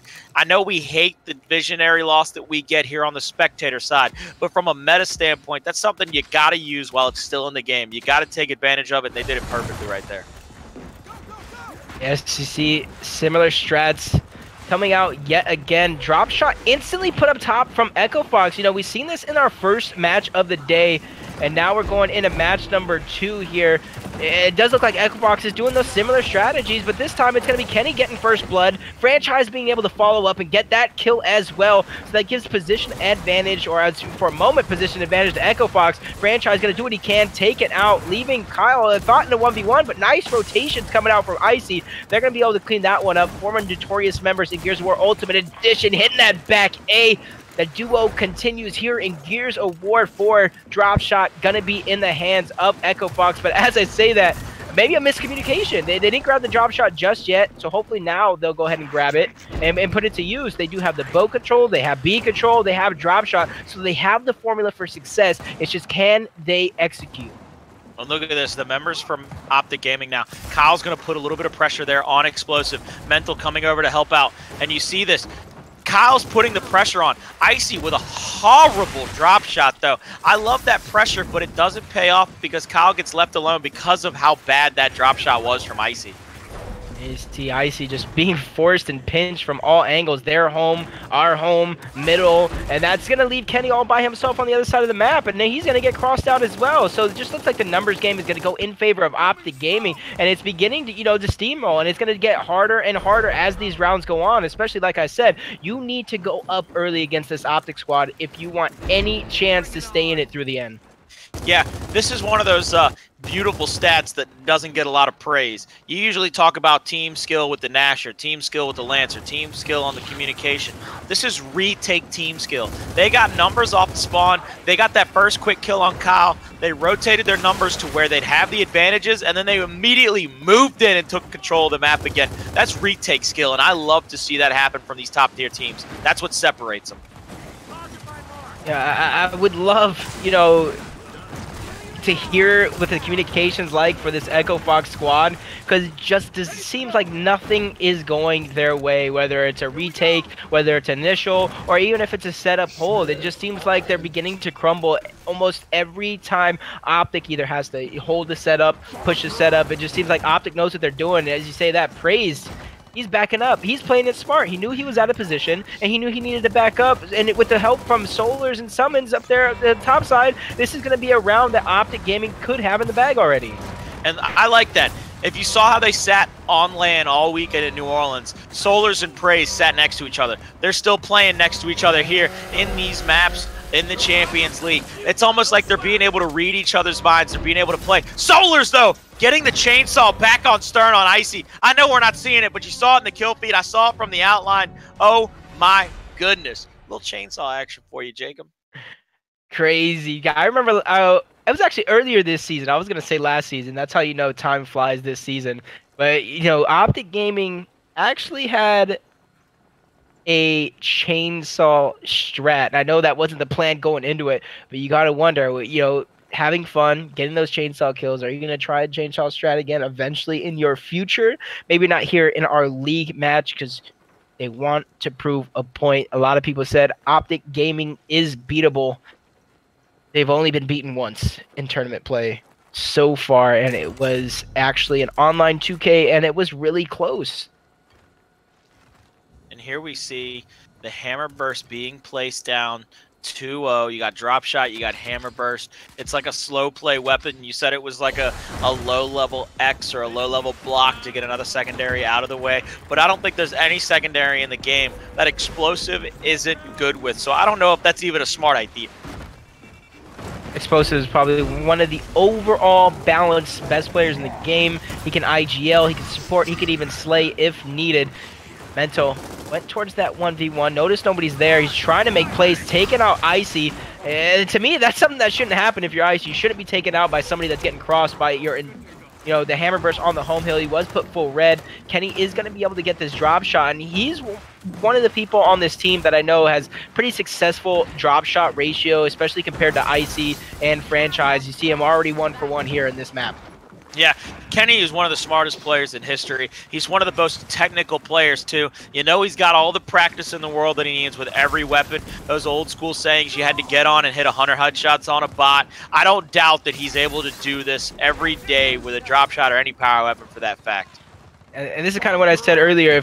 If I'm going to give the drop shot to anybody on this Echo Fox squad, it is going to be Kenny. 3 out of 4 kills with this drop shot. It's going to allow Echo Fox to begin to push up and actually be aggressive. And smart rotation by Kenny there. He realized Kyle was by himself on that back end, going around, trying to help him. Kyle was going to probably get people red, and then Kenny should be able to finish it up, or vice versa. But it's going to be Kenny actually going for the break, the smart play here. He knows he's going to go for the kill on Kyle. Kenny's doing what he can. A little bit of point blank coming out, not able to register a kill there for a moment, so it looked like a nice play going in favor of Echo Fox, going to be turned around by this Optic Gaming squad. And this is what happens when you have 2 of the best teams in Gears of War battling out here head to head. Hey, was that a bit of a pun on your behalf? A little face-to-face action, a little point blank, not being able to connect. Are we taking shots at online play, Jacob? I mean, I'm not saying it was anything. Maybe he could have missed, a couple pellets here or there. Maybe, spectator mode sometimes is a little bugged where, things don't happen exactly how it should be. I'm going to switch on over to Kenny here for a moment. He's going to be taken down as well, and this is beginning to look like Echo Fox is falling apart in this round. They're dying one by one. Their deaths are getting staggered, and there's no trades coming out. That's 4 dead for Echo Fox. Powers is going to spawn up. Icy is getting angled out. He's going to go down as well, and this is where the hill is going to be decapped. And what looked like a future for Echo Fox here in this series is going to slowly crumble away as yet another member is going to fall. Powers, Kenny going down. Optic Gaming squeaking back into this one, and this is something Optic is known for. On the flip side, Echo Fox, you got to pull it together, tie your shoelaces, stop tripping, and play your game. Yeah, Echo Fox there. That's back-to-back rounds. They win the initial. They get map control. At least 70% of the map is covered by Echo Fox. They're able to try to put a stranglehold on the map. Optic Gaming gets the retake. That's 2 rounds in a row. That's deflating. If anything in the world can deflate a team, it's when you have full control and all of a sudden you turn around and you've lost it all. Everybody's dying by themselves. You've lost your man advantages and everybody's being put on their heels quickly. This is where I kind of want to hear the communication for this Echo Fox squad. I feel like either they're not talking enough or they might be talking too much. And that's going to hurt them in the end, especially since the only real loud one on Optic is probably Praise. Everyone else is kind of listening to Explosive and then making little call-outs here or there. So that, to me, that would be the difference. I'm not saying that's what their communication is like, but that is a safe assumption on my part. Oh, I'm no doubt about it. I believe you're probably absolutely right with what's going on. This comes out, though. Again, we talked about it at the top of the show.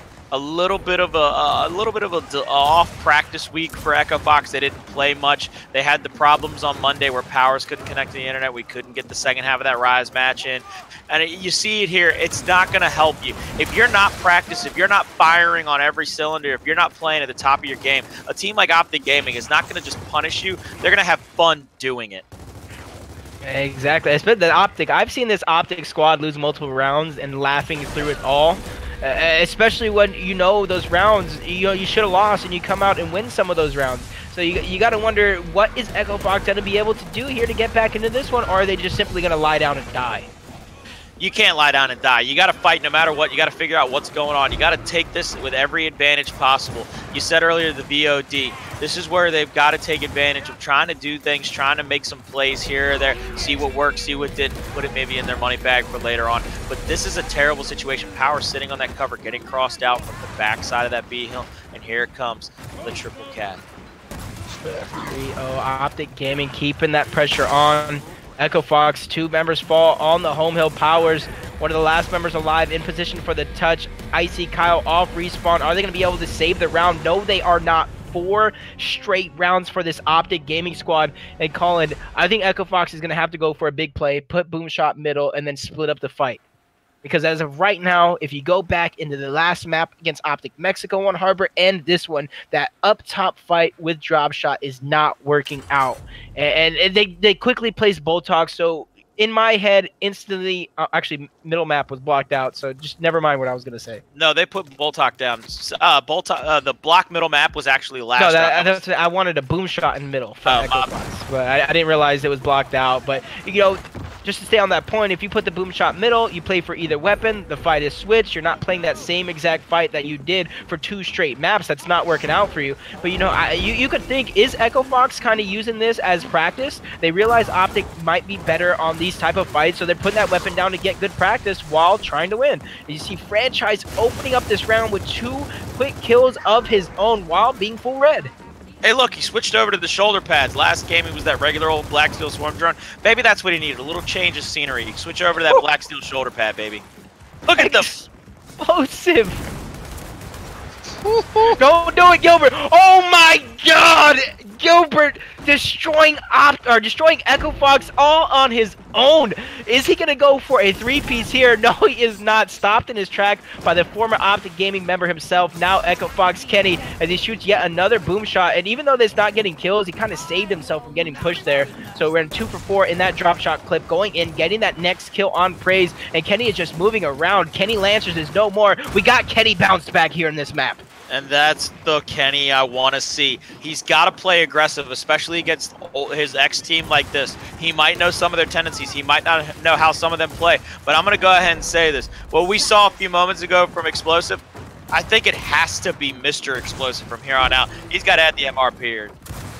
See, Echo Fox finally showing some strong life, but is it too late, Colin? They trail 4-1. Next round's going to be 22-second respawns. Optic Gaming get to do what they want on the map in terms of weapon placement. So, and then you got on the other side of the map, Powers with only 2 kills. And even though, you know, you're playing on the side of the map that you're not going to see very many kills, especially if your team's dying up top a lot, but Powers needs to find a way to get into a groove and start making plays for his team, whether if it's a mid-round something or maybe he's winning his 1v1 off the initial. Powers is playing almost hesitantly. He's letting the other 4 members of his team try to make something happen, and then off of their momentum, push up himself. That's what it looks like from the X-ray vision we can see when I get those wide angles down low. He's playing not to lose his life. He's playing for his life rather than to play for the flashy play.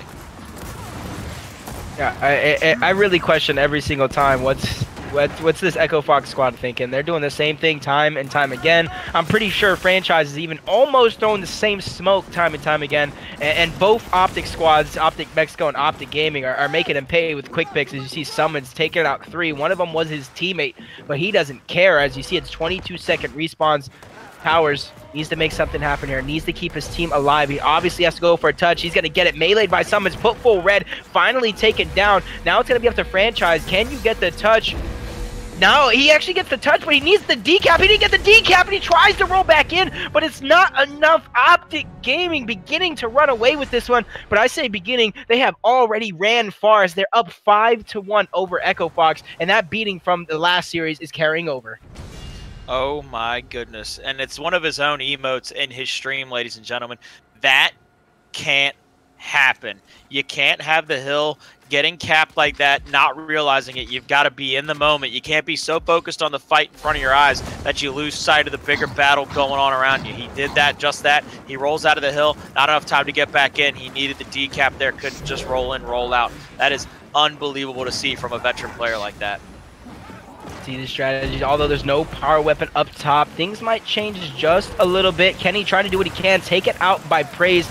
Did land a good shot, but it wasn't enough to get the kill. Optic wins the up top. I think Echo Fox won the surrounding outline of that up top. Praise trying to go in for a one-shot. Both players have probably put full red. Franchise backing up the flank, coming out from Icy as well. And this is where they're going to sandwich him. Explosive getting that kill on Franchise. He knows Explosive might be full red. Gets a little bit of a misroll. Explosive just knows how to move around the map. Hitting that reaction shot, taking out Icy, getting the kill as well before going down himself. Great trades coming out, but as I say that, that's going to be Mental doing what he can to try and save it. Mental versus Kenny up top. Reaction shots hit. Kenny's going to be able to come out on top, but you see two more members of Optic Gaming are going to swarm Kenny. He doesn't have any help quick enough. He's going to go down as well. Echo Fox just seems like their spawns are staggered in a way where they're up at the same time, but they're just a few seconds off. It's the tagline of Gears of War 4, and I can't say it enough. Never fight alone. It seems like Echo Fox keeps ending up in situations all by their lonesome. Mr. Lonely. They're playing the role that nobody wants to play. They're showing up single to the dance. Praise going big time, baby. But, you know, if you're going to lose at any time as a team, you want to do it before the event. So if I'm Echo Fox, yeah, I'm upset, you know, the game is going the way you're doing, but I would rather lose here offline than where it matters on stage. And to me, this is kind of what we've seen before New Orleans. Echo Fox was struggling to find themselves, and they were able to piece it together and pull in a second place finish when it mattered most. And you see Kyle dropping that boom shot in the middle of the map, something I wanted a little bit sooner, but I like how they did it with their very last weapon placement. Kyle, Echo or Optics up 6-1. So this is the last weapon placement you're going to be able to put down if you're Echo Fox, and it's got to be a big one, and that's exactly what they did. Yeah, you've got to make a decision. It's go big, go home. You've got to win 6 straight rounds. You won 7 straight on them at one point. Let's see if they can pull it out right here, right now. See what they can do. All the smoke's coming out mid-map. Here comes the kills and the trades. It's like Kenny and Franchise in the middle, getting those first initial kills. Franchise, maybe a little bit ill-advised. Kenny was going for that boom shot. Praise was nowhere near to be able to get the chunk on Kenny. So Praise or Franchise would have backed up, stayed alive along with Kenny. Maybe Praise would have chased, and they would have got a kill with the boom. Maybe, you know, something like that. But Kenny throwing out a boom shot, not able to connect with anything, but maybe it did enough damage to where Praise runs into him, gets the beat down. It's Kenny. One more boom. Oh my God, almost scared me right there, Colin. Oh, that could have been all bad news, Bears, baby. He took the sights, he lined it up, but look at this now. They're swarming in. They're going to have to try to make a play here. Look at those 3 members, though, of Optic Gaming, the green wall up top at E-Hill, trying to fend off this wave of foxes. And he holding onto that boom shot. He didn't want to boom his teammates, so smart plays by him, but he's going to miss his shot, and that gives a crucial shot there for a moment, but he's not going to miss that one. Him and Franchise taking out Optic from the top side, forcing them to gain position. Now they're going to have an advantage here. Kenny looks like he's going to push up there for a moment, but he's smart. Knows Optic is respawning, knows if I push up and if I don't have help, they're going to spawn behind me and I'm going to be stuck in a sandwich. And look at this, he pulls the boom back out. I kind of like the play where he's still got it on his back. He might be able to pull it out, maybe threaten, but I think Optic Gaming's too smart for that. They probably know he's way out of boom. Yep, and especially since it wasn't exactly picked up right away, it spawns maybe roughly another 30, 35, 40 seconds even. Echo Fox needs to hold that control towards up top, but as I say that, it does look like they're going to give it up to Optic. There's no one really up there contesting it, and with the boom shot coming up soon, maybe they're trying to play the other side of the map. I don't agree with giving up boom shot position.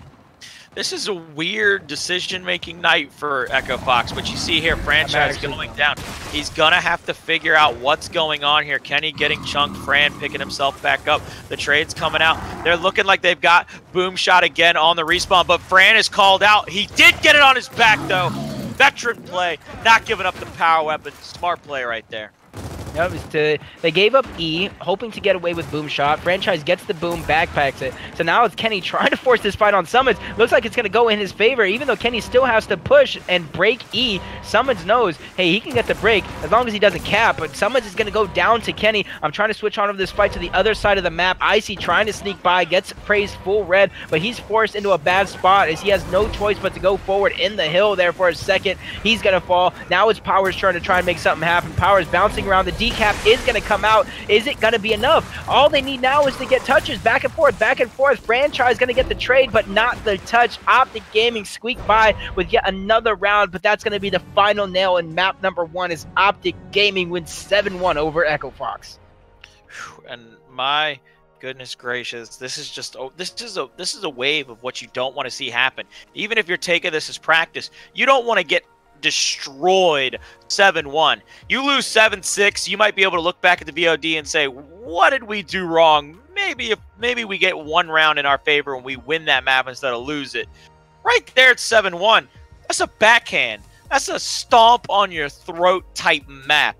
There's almost nothing you can learn from that, especially with some of the decisions they made, like giving up E right there in that last round to try to get boom shot and end up losing the entire round because they give up E, they get the boom shot, but it gets backpacked, and then he gets lancered down by 3 members of Optic Gaming. I'm just questioning a lot of the decisions they made tonight. I don't know if it's rust. I don't know if it's miscommunications, but there's a lot of things. There's a lot of big question marks going around here. I agree 100%. Going into the next map, it does look like they're going to switch servers there, or, you know, the online servers, probably towards more of an East Coast thing. You know, most of the players are from that Eastern region, except for, you know, Kenny, Kyle, you know, Fran's over in North Carolina, Powers is over on the East Coast, and then you have Icy, who actually goes back and forth, I believe. I don't know, he might be in Florida. I don't really know where Icy's at, so can't speak too much on that one, but I do know all of Optic Gaming Squad are probably dapping each other up down in Texas, talking about it between matches. You got Praise probably laughing just a little bit. On the other side, Echo Fox, I hope they're going back to the drawing board, and they're really trying to break down what is going wrong on this map. But at the same time, you can't fret on it too much because you got another map and then a map number 3 if you're going to look to take this series. Yeah, you've got to figure out what's going on right here. And I'm telling you, it's that terrible, terrible circle of life. They're having too much fun right now, Optic Gaming is. They're sitting up there. They're sitting pretty. They're putting you down in the ground. They've dug your grave 100 times over already. This is one of those moments where you have to figure out exactly who you are as a team moving forward. If you're going to lay down and die, or if you're going to play this next map like it's the last map you'll ever play for the rest of your life, because I think that's what you have to start doing. If you want to be able to go into San Diego with any kind of momentum, you got to get back on your feet right here, right now. And I think this is a good map for them to try and turn that one around. Foundation, it's a staple of Gears of War 4. Every team plays it. When you're a new team and you're scrimming, what map do we want? Foundation. Maybe Reclaim tossed in there on the side, but, you know, Foundation, if you're not good on Foundation, typically, you know, things might not necessarily work out unless you're a team like Optic Mexico, who for a while that was their auto ban, but you still see them placing very, very well. So, you know, you want to be good on Foundation, but at the same time, if you're not going to be good on Foundation, maybe make it your auto ban and then just be good on every other map. Yeah, but I think we're going to get to a point here where you've got to learn to be good with every map. It doesn't matter what your auto ban is. When you get to the top of the top and you get to the cream of the crop, and it's going to rise to the top. Have no doubts about it. You've got to be good at all 5 of those maps. You got to be ready to play at any moment, at any time, in any spot. Because when you get all the way up there in these top 1, top 2, top 3 situations, if you're weak on a map, they'll find out why you're weak at that map, and then they'll just figure out the situation on a different map to put you in that same weakness and take way too much of advantage of it.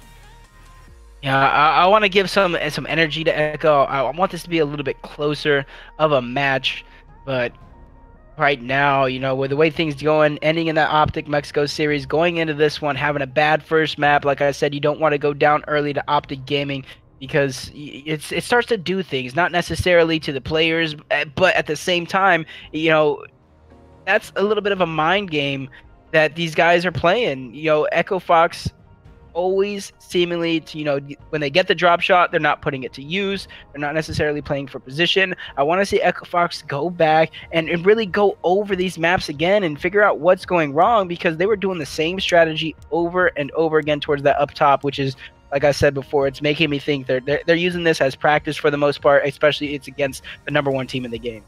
Hey, Jacob, what's the definition of an insanity? Doing the same thing over and over again, expecting a different result. It's time to start switching up some of those X factors. It's time to start trying some players in some different spots. I know you want to, if you want to treat this like practice, treat it like practice. Put some of these players in spots they may have never played before, especially a young man like Powers. If he wants to bang with the best of them, put him in the front spawn. Let him go down there and bang with the best of them. Let him get down and dirty in the paint. See what happens. See if he can make something happen for your team. Because if you get a player like him down there early in the open and closed sections of Foundation, I think you can get away with a lot, especially if he gets a kill or 2 off rip. I kind of want to see. I want to see Praise as long as he's going middle. If you're not going middle, get off my screen. We're going to Solars. If you're not going middle, get off my screen. Right here, Solar is actually being aggressive along with Mental, not taking a lot of damage, gains really good position on Echo Fox's side and gets first blood. That's going to be Explosive and Praise firing back. Powers and Kenny doing what they can to keep them in this initial. Kenny, last member alive, he's going to fall 5 dead for Echo Fox, but there's not enough members of Optic Gaming alive to go for this triple cap, so there's going to be another opportunity for Echo to climb into this one. The tap dance of death, you saw it right there. Both people, or all 4 of them, standing there, hands over their eyes, smoke stuns out. It's whoever gets their hand back on their Nasher first, just strafing each other, hoping they'll miss that first shot. Solar's not going to miss that first shot very often. They get that last second touch at B. Explosive's going to get 1, 2 people in front of him. B was not decapped, but then A, Echo Fox fighting back just barely as they try and push out. Now this is going to be their opportunity. They know they have a little bit of man advantage somewhere on the map, but they need to figure out where and then push it right away.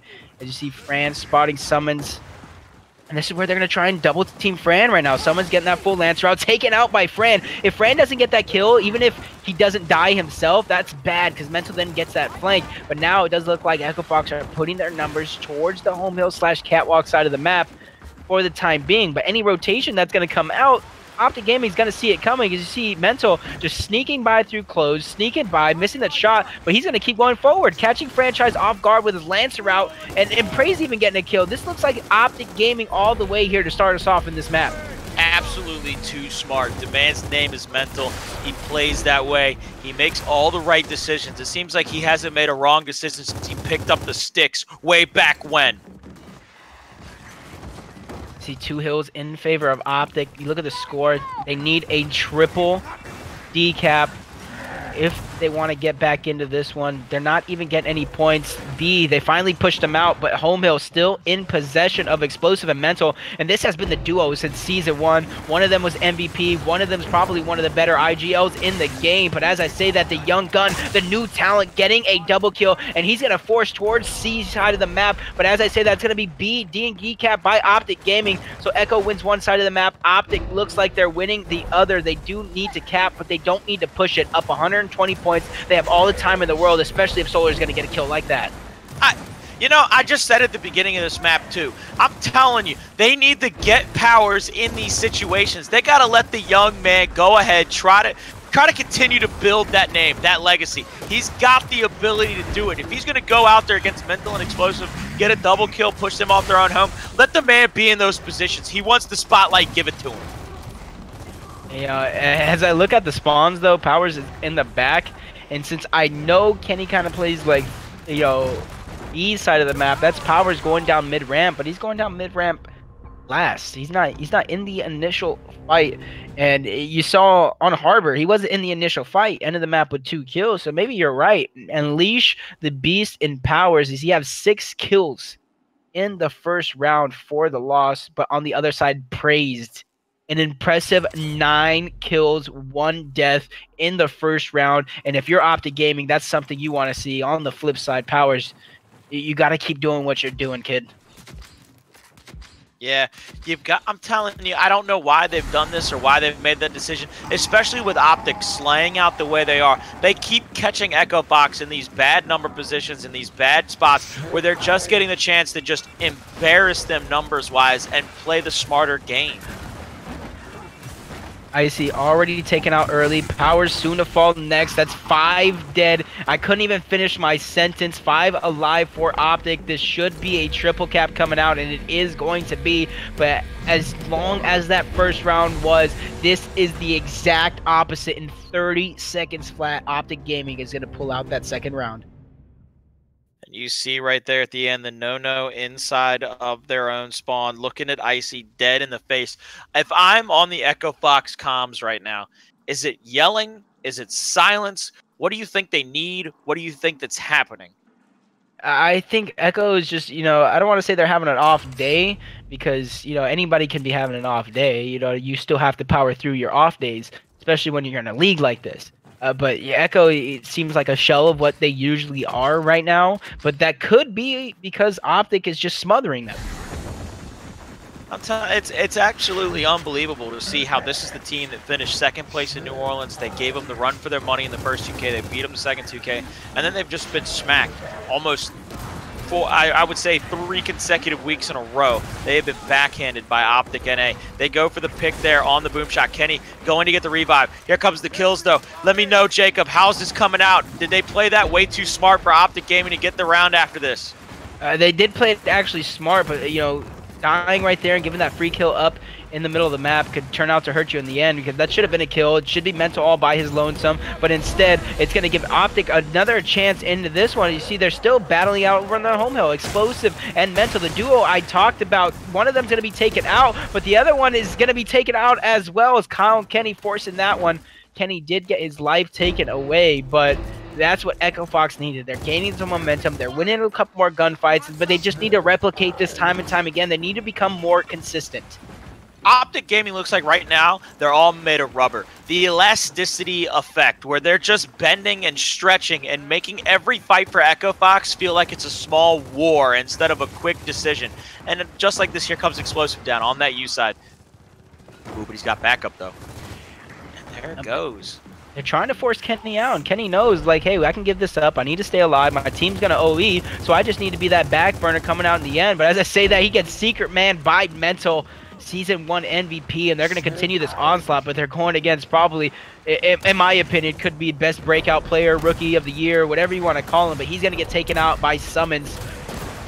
And this is where it's going to continue on towards their home hill. Icy in a bad spot. He needs to stay alive just long enough for his team to spawn and help him. He's putting out a great amount of damage. Not able to get with a kill just yet. Now it's him and Kenny trying to protect their home hill. Kenny taking out Mental again.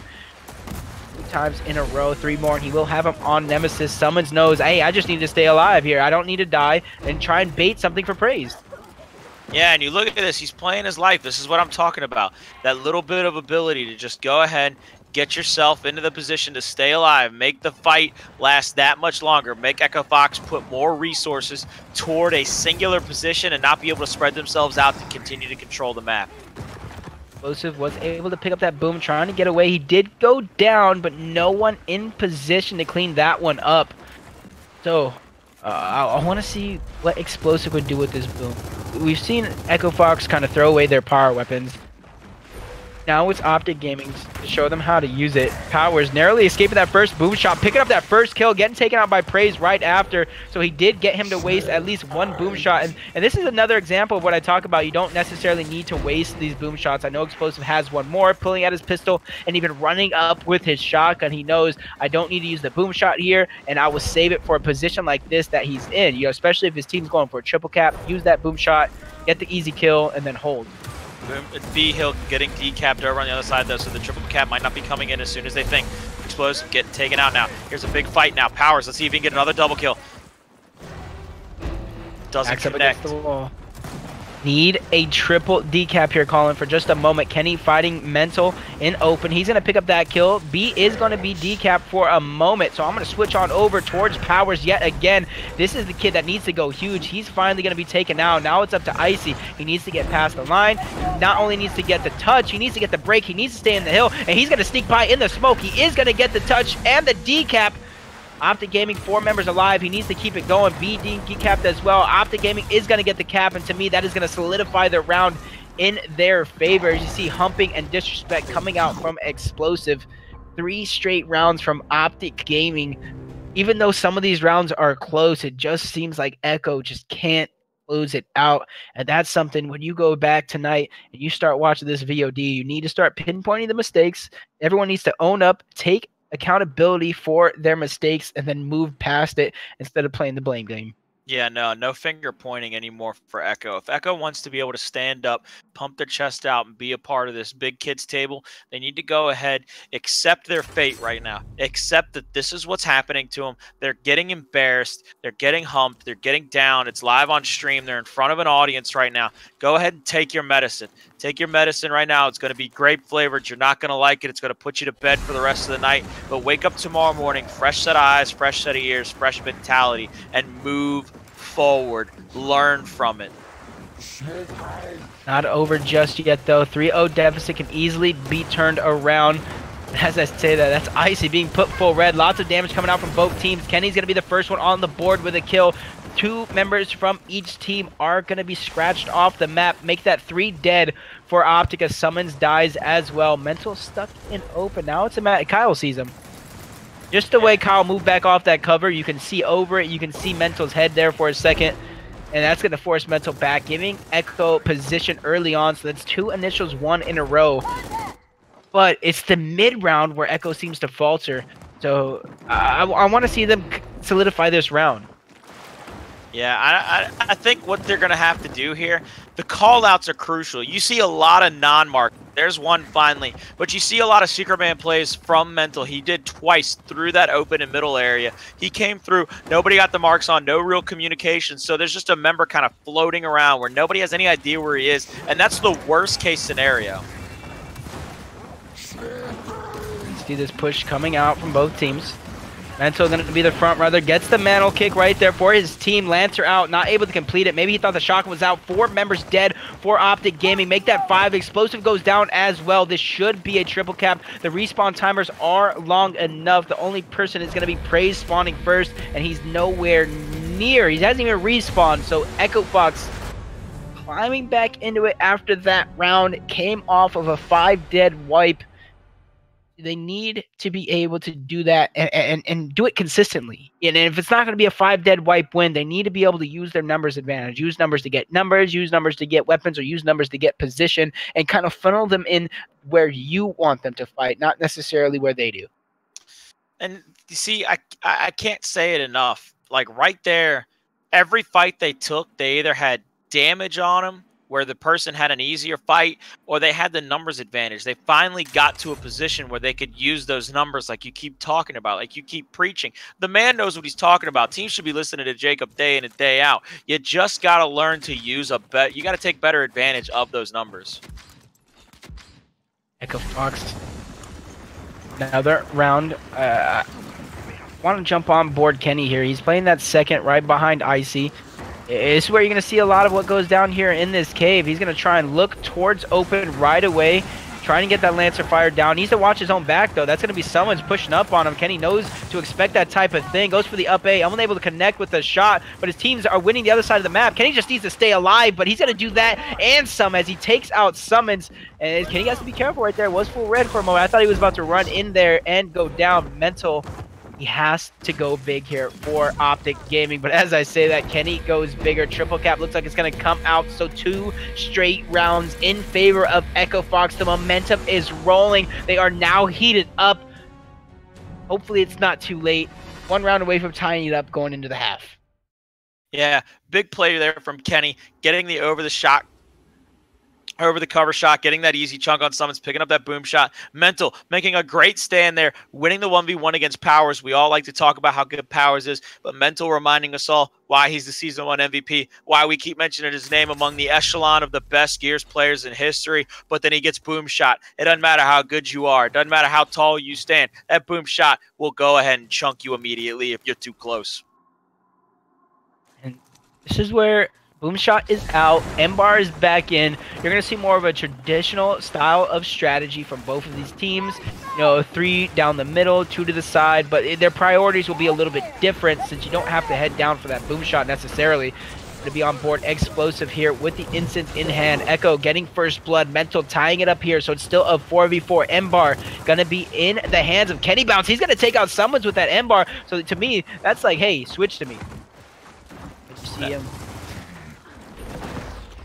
up here just a moment. They don't really want to make mistakes, but this is where if I'm Echo Fox, the example of using numbers to get numbers is a big thing. Kenny's gonna hit that one, a body shot over towards that home hill, unable to connect with anything else. Members of Optic Gaming will all spawn up, so this is their opportunity here to try and gain something out of it. But Kenny with that M-Bar on Solars, that was impressive, Colin. Kenny showing his ability with all types of weapons. In Map 1 on Harbor, we saw it with the drop shot. Map 2 here on Foundation, we're seeing it with the M-Bar. It doesn't matter what's in the man's hands. He knows how to use it and use it to perfection. So what once was an Optic Gaming domination in map number 2 turns around 3 straight for Echo Fox. Momentum on their side going into the half. But this is where, you know, momentum might not necessarily be the same thing going into the half. Weapons are going to be wiped off. Respawn timers are going to be reset, and the hill locations are going to switch. So that's going to switch the fight around. So instead of 3 middle, you're going to have probably a 2-2-1, or possibly, you know, if you want to go ahead and get that extra support fire towards the middle of the map, you're going to be a 3 middle, but your guy's going to sit at the top of the ramp lancering down, like we might see Explosives do right here. And I want to see what they do here, because, yeah, you got that bit, a lot of damage coming in. And look at that. Look at almost the trap being set in. Nobody for Echo really pushing in. They're getting the downs early. They're getting a lot of damage in. Fran trying to mosey across that middle to try to get that kill. Doesn't come out, though. Finally does. That's multiple people dead. That's summons. He has to push forward. He has to try and find a hill. If he doesn't get a hill, it's all over. He's going to go down. He's not going to get a break. This should be an Echo Fox round. I don't think anybody is in position to get the touch. So 4 straight rounds for Echo Fox, turning the tides of this match. And this is exactly what we wanted to see from this Echo Fox squad. Not to just roll over and die, but to put up a fight and potentially win these maps. Hey, 30-second round for Optic Gaming in the first half, second round of the first half. 37-second round here for Echo Fox in the second half. Echo Fox is really trying to take control of this map. They're really trying to put all the pressure on Optic Gaming and make them go ahead and win a few rounds, like you said before this match began. But, boom shot, in closed. Big team fight coming up, Jacob. What do you expect to see? I expect to see 3 down the middle, possibly even 4. No one's going to cap these home hills, and that's where I'm going to jump on board this 1v1 fight for just a second, as long as it develops into something. But it's really not. Powers has a little bit of advantage, but I'm going to switch on out towards this boom shot fight. Looks like Optic is going to win control of that one. It's going to force Echo to, or Powers to press up. He's taking a lot of damage. Last member alive wins his 1v1, so he's going to have an opportunity here to prolong the rest of this round and not let Optic triple cap.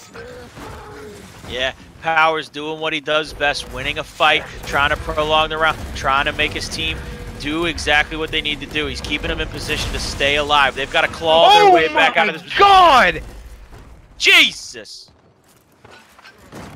Sorry to interrupt there, Kyle. No. Colin, but Powers saving the round. It's not enough in the end, but Powers showing why he is probably one of the best up-and-comers, why Echo Fox has given him this opportunity, why he had the most kills in all of New Orleans, and he did it yet again with a huge double kill. Unfortunately, Echo Fox wasn't able to capitalize on that one and keep the round going.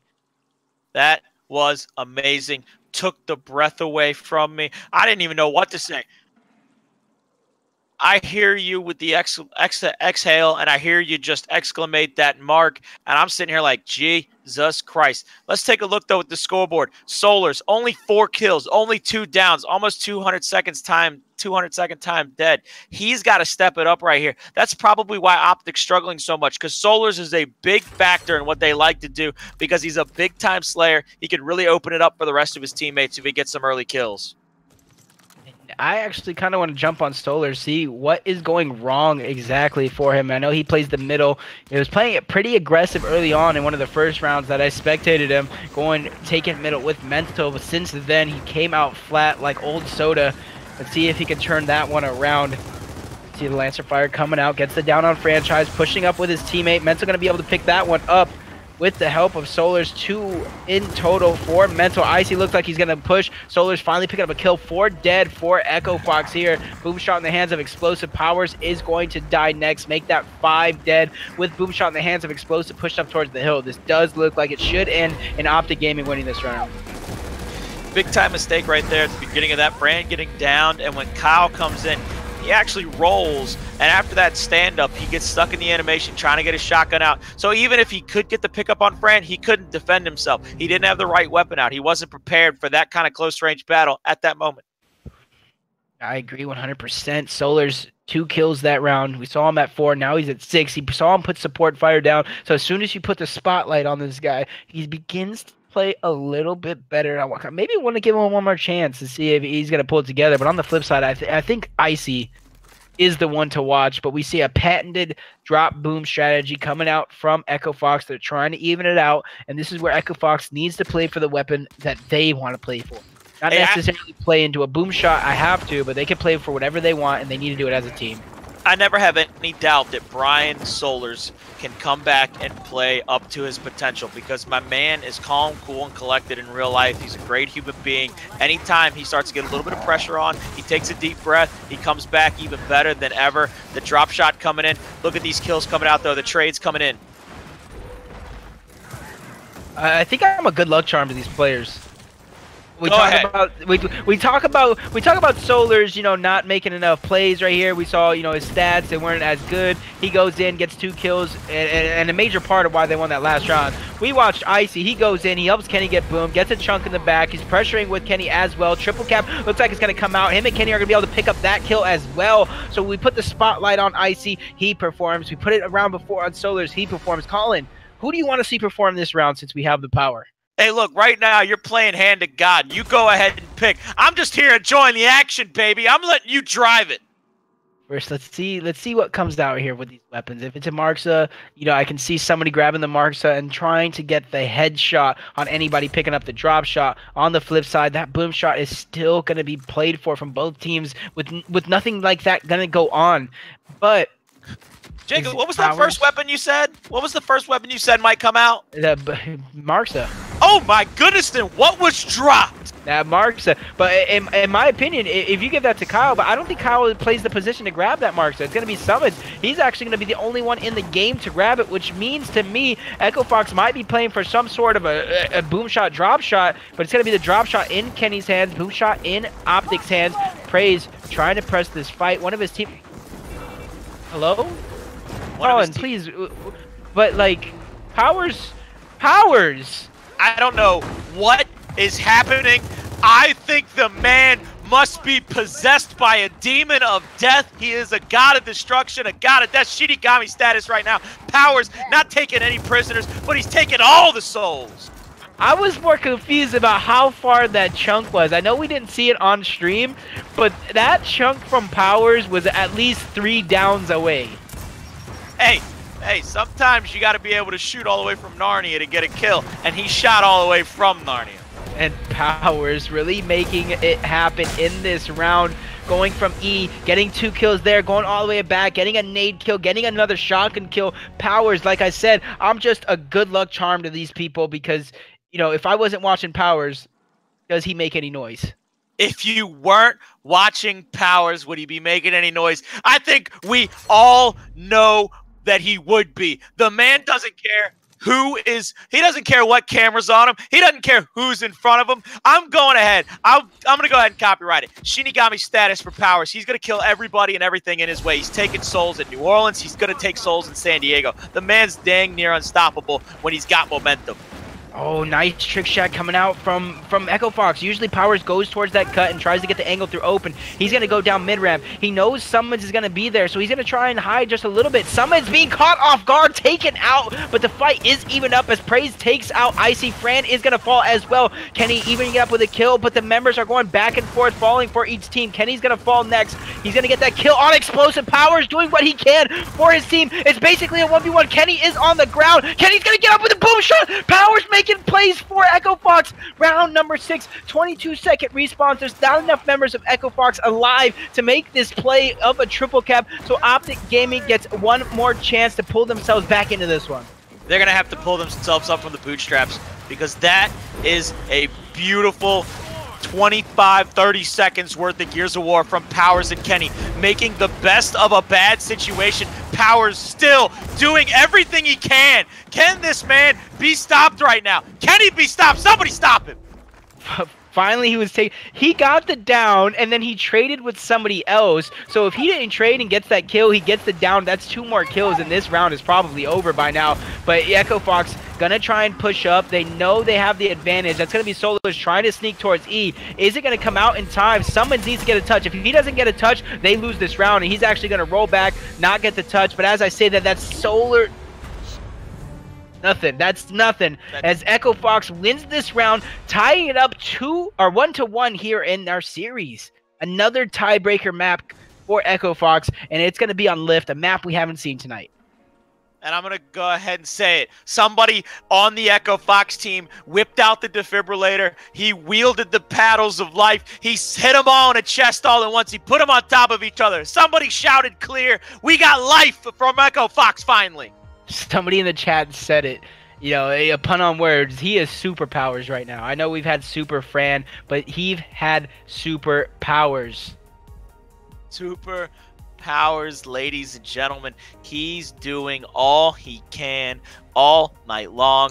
I can't wait to see how Lift turns out. This is a big time map. This is season 1, the auto ban for what was Team Envious, because they knew how deadly Optic Gaming was on this map. They said, let's just go ahead and ban it. Let's not give him a chance to even play it. We're not going to want to see him on it. Lift gets on this map rotation, and I think it does because I think of the addition of Kenny and Icy, 2 guys who are smart, 2 guys who have had to play this map a lot, and I think they do all the right things all the time. Ladies and gentlemen, what an amazing match. What an amazing map that was, Foundation. And we don't want to be blowing up somebody too much, but Powers on that last round really turned up, saving multiple teammates. Last 3 rounds. Okay, I wasn't on the whole time, but we said his name so many times since he's been a part of the circuit. It's been one event, but those kills, I mean, winning that 1v1, getting those kills, it could have went really bad really quickly, but he was able to pull them out. And now we're going to map 3. I'm as excited as ever. Thank you for joining us, Jacob. I'm damn near speechless. I'm almost out of breath. I'm almost out of voice. If they keep playing this well, if that man keeps making this many plays, they're going to have to take Sports Center top plays off and just make it a Powers top plays. I want to see that man da-da-da, da-da-da. That's exactly what we're gonna see. He's the 4th best play, 2nd best play, probably the 8th and the 1st best play here, Powers. And this goes to show, you know, for anybody in the chat that was trying to say something about Powers kill count in Harbor. You guys got to realize there's a lot that goes on. There's so much more than just stats that you guys need to look at. As you see, he goes from getting 2 kills in one map to being a star, to being Super Powers himself. So you guys can't just look at the scoreboard. You guys need to read into everything that is going on, and then even then you don't get the full picture because we don't have comms. There could be something that we see as a mistake that it's not the same because maybe somebody told him to do this, somebody told him to do that. Yeah, we don't know. And like I said, Echo Fox, I mean, they played a bunch of stuff wrong tonight. Let's be honest with them. They had moments of greatness, but for a moment there, you felt the momentum in their favor. They had that string of rounds in a row. They gave it back to Optic, and then they came up big with some strat changes last couple rounds and some big plays from Powers and company. It was an amazing map, and map 3 is going to be even, I don't want to say even better, but hopefully it's even better. But while we have you all in the chat right now, I want to take a moment to shout out Matcherino.com. Once again, I'm going to keep saying it. I'm going to beat it into your brains until you go over there, donate 50 cents for free using coupon code FTB for the bread. It takes 2 seconds out of your time. We appreciate you for doing that. On the right side of that same page, you'll see Twitter links, follow, retweet, whatever. Another 10 seconds out of your time. More money for the community series. We're going to have amateur events coming up. We're going to continue the Pro League events, and we're going to be doing some big stuff, as well as partner with Annex.gg. We're releasing an apparel item for Gears of War. It's going to be great. You'll see me wearing it in San Diego, and you'll see it on stream here, and we're going to be here live every Thursday until San Diego. Colin, PR, Trooper, Waldo will be here. Maybe some other people. I don't know. It's going to be great. So support the community, support Annex, myself, and the rest of these great talent, and we'll be a community, once again, united. I agree. I can't wait. You're hyping up that apparel item so much. I might have to steal it from you before I even get my own. So yeah, well, you're getting one. You're getting one, but I'm not showing you. I will have 2. I'm stealing deluxes.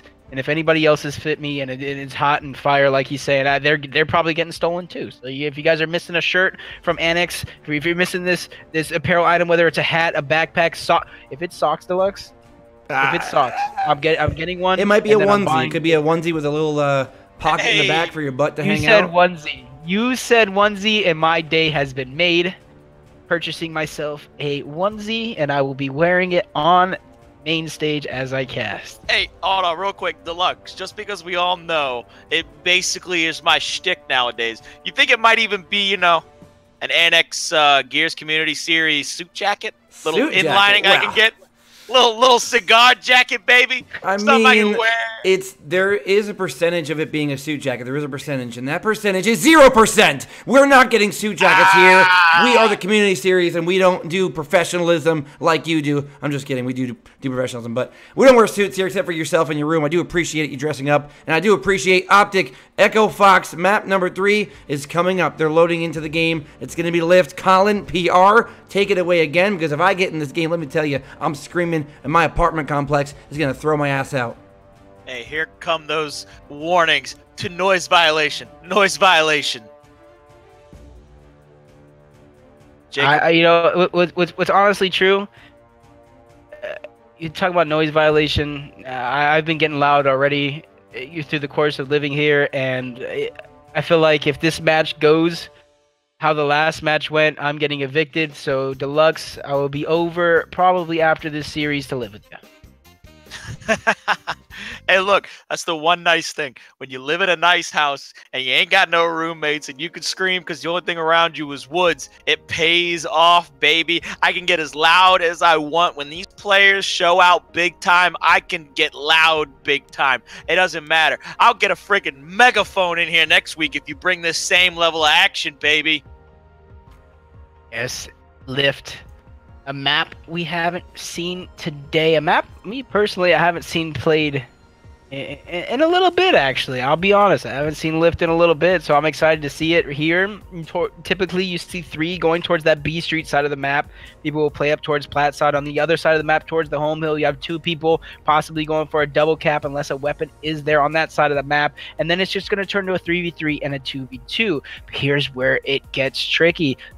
Don't have to play for Platt initially right away, especially if there's no weapon up there. Typically you see teams playing it aggressive, but with no weapon up there, if a team takes it, plays aggressive, you can easily flank through middle of B, try to get the other 2 guys off guard, and then back around and go for that guy as well. So this, without a weapon on Platt, can open up a lot of strategy for both teams. All right, gameplay is on the board here. We're coming back with another Gears Esports giveaway after this match. Make sure you follow the stream to be eligible. We're giving another pack away. But before that, 2 great teams kicking it off. Optic Gaming, Echo Fox, map 3. Only one can win. Let's get it.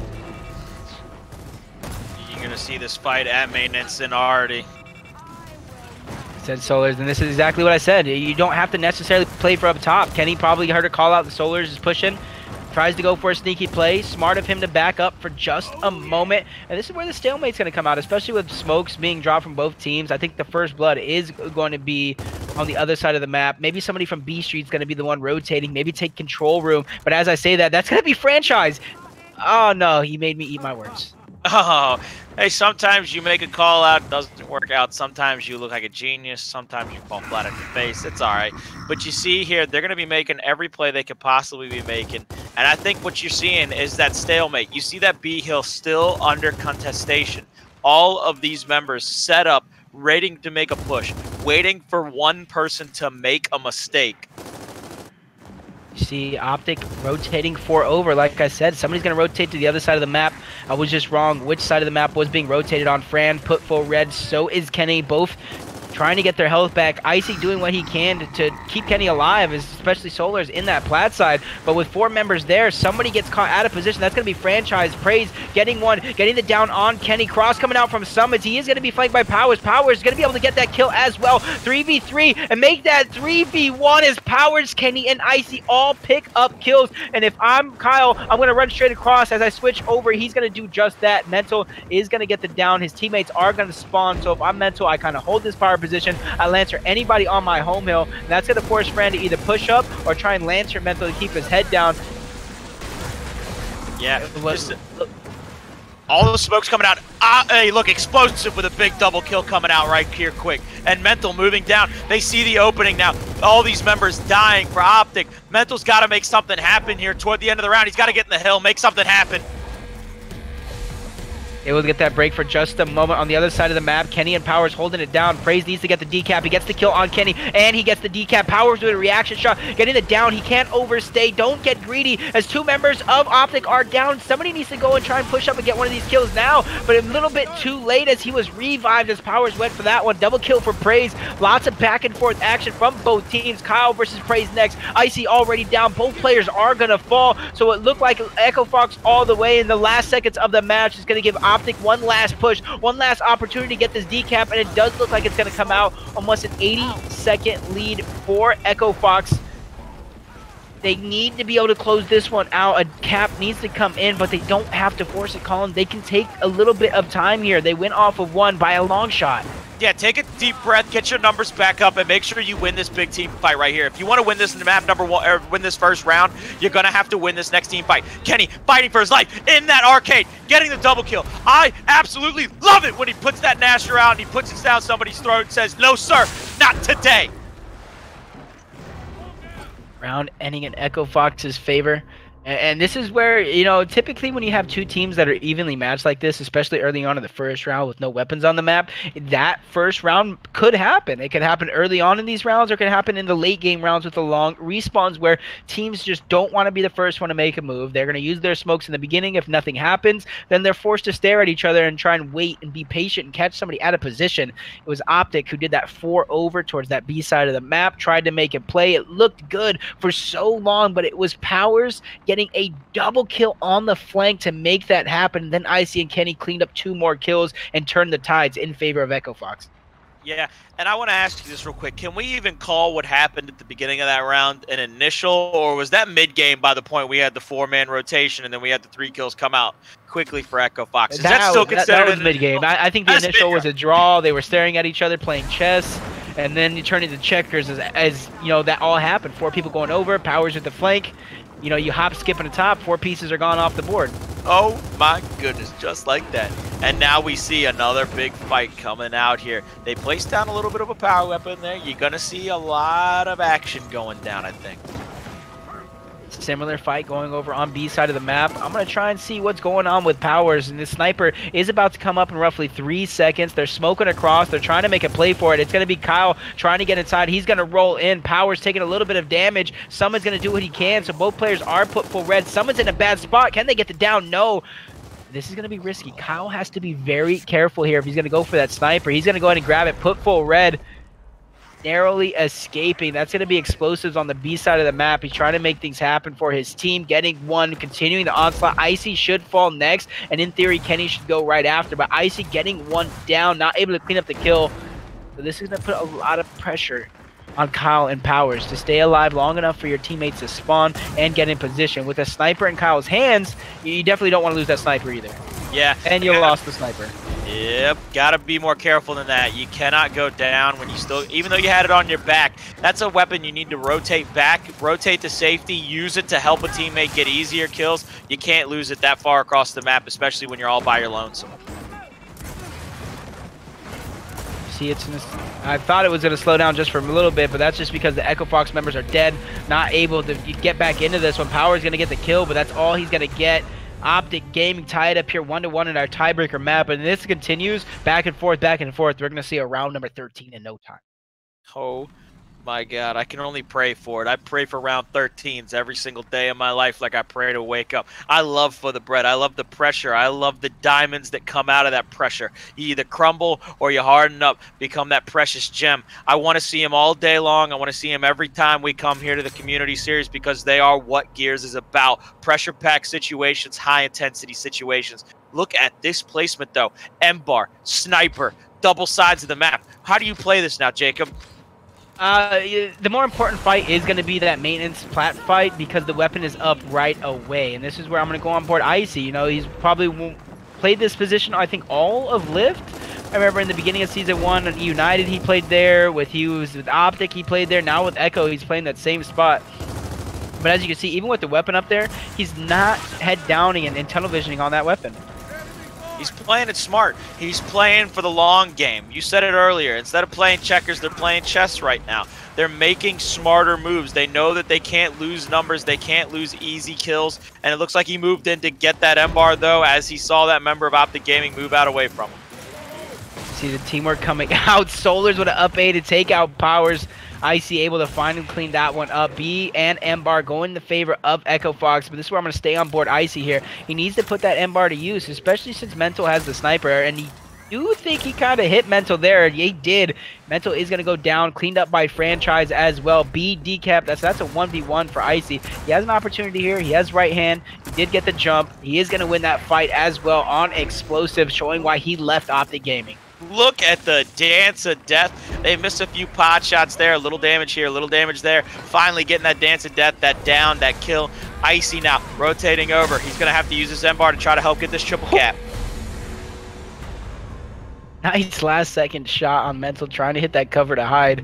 And you see all around the map, even Kyle getting that kill on Summons. Franchise helping as well. So Echo Fox beginning to show maybe that first series was just a warm-up series. Maybe we just got online. Maybe we didn't scrim enough and things like that. Going forward, Optic Gaming get to put a weapon. What do you think they're going to put? Ooh, don't make me guess that. If I'm Optic Gaming, though, I want to try to put a lot of pressure on Echo Fox. I put down a secondary. I think they're going to block, but I want to see him put down a secondary weapon. Let Explosive have a little bit of fun around the map, but it looks like a block is going to come out. You know, that could be something for later on in the first half, because typically, you know, when a team starts losing and running away with a match like that, that's the exact location they place a boom shot. Maybe Optic Gaming is like, hey, I don't really care what we put on the map. I just don't want a boom shot here. So like, all right, let's throw an X there. We don't want to put it with nades or anything, so you just throw an X. You don't have to worry about it. Go ahead, throw up that X, get that over with. Let's see this big fight in maintenance again. I think Optic Gaming is going to play a little bit harder, a little bit more carefully over here. They don't want to give that M-bar up yet again to Icy. You see Solars trying to protect it now, playing a little bit of that sneaky roll, just poking his head up, a little Lancer shot, coming back down. This stalemate at B is why these are the two best teams in the game. You see the stalemate at B because they're so good that they know if anybody makes a mistake, even the slightest mistake, and it is all over but the crying for that initial fight. Powers saving the day again. I was wondering for a moment, like, who just came out of nowhere and saved him, but Franchise downed out with the Lancer. He's going to fall 2v2. Icy does have the M-bar. Mental has the sniper. Who are we watching, Colin? We got to go over to Mental. We got to see Mental. Back in the day, we all know he was the hands-down best sniper in UE. I don't care what anybody says. Let's see what he can do, because he's going to pull off something sick nasty here in a second. I got a feeling. Let's see if that feeling's going to lead to something. He feels the pressure of that M-bar. Barely escaping past that one. Icy going to take out Summons. First shot coming out from Mental. Not able to connect with anything. He's going to go for a second one, but his team's going to die. He's not going to waste any time getting any useless snipes over there. So he's going to rotate that around. Try and get the rest of the members of Echo Fox or catch somebody off guard on a rotation. You know, I almost thought that was a bit of a bad spot for Mental to be in. When he comes up behind the rest of his team, he can't really get good angles from where he is because he's lower elevation-wise than the entirety of the Echo Fox team. So they can shoot down on the members of Optic Gaming. They're having to fight uphill. Mental now in the correct spot over there on fans, getting to use these long hallways. If you come out of cover and you're having to use these long hallways against somebody like Mental, he could give you a new haircut. Yep, we're still waiting for that. Icy doesn't have the M-bar. New sniper should be up. M-bar should be coming up. Summons with the sniper. M-bar should be coming up maybe, you know, 15, 20 seconds. If I'm Optic, not only do I want to play for these hills. Oh my Jesus, Mental Wigan Kenny taking him out. That's why there's an X. He's going to go for a second one, trying to make sure to watch that M-bar pick up. They do need to start making these moves. He snipes the body. This is where someone's going to try and push up and clean that one up. Taking out Kyle. Missed shot by Mental to take out Fran, but he's going to make up for another one. Triple decap coming out. 3 members are dead from Echo Fox. No one in position to get the break. So a round that looked like 100% in Echo Fox's favor crumbles right before them as Optic Gaming steal it. Yeah, Optic Gaming making good plays. My feeling comes through. All of that starts off with Kenny getting a brand new haircut. And I'm telling you right now, that's what you got to watch out for. I know you want that M-bar. I know you want to put that M-bar on Icy's hands. But if Mental keeps getting that sniper, he's going to keep doing bad things to you. He's like Freddy Krueger. He's your worst nightmare, baby.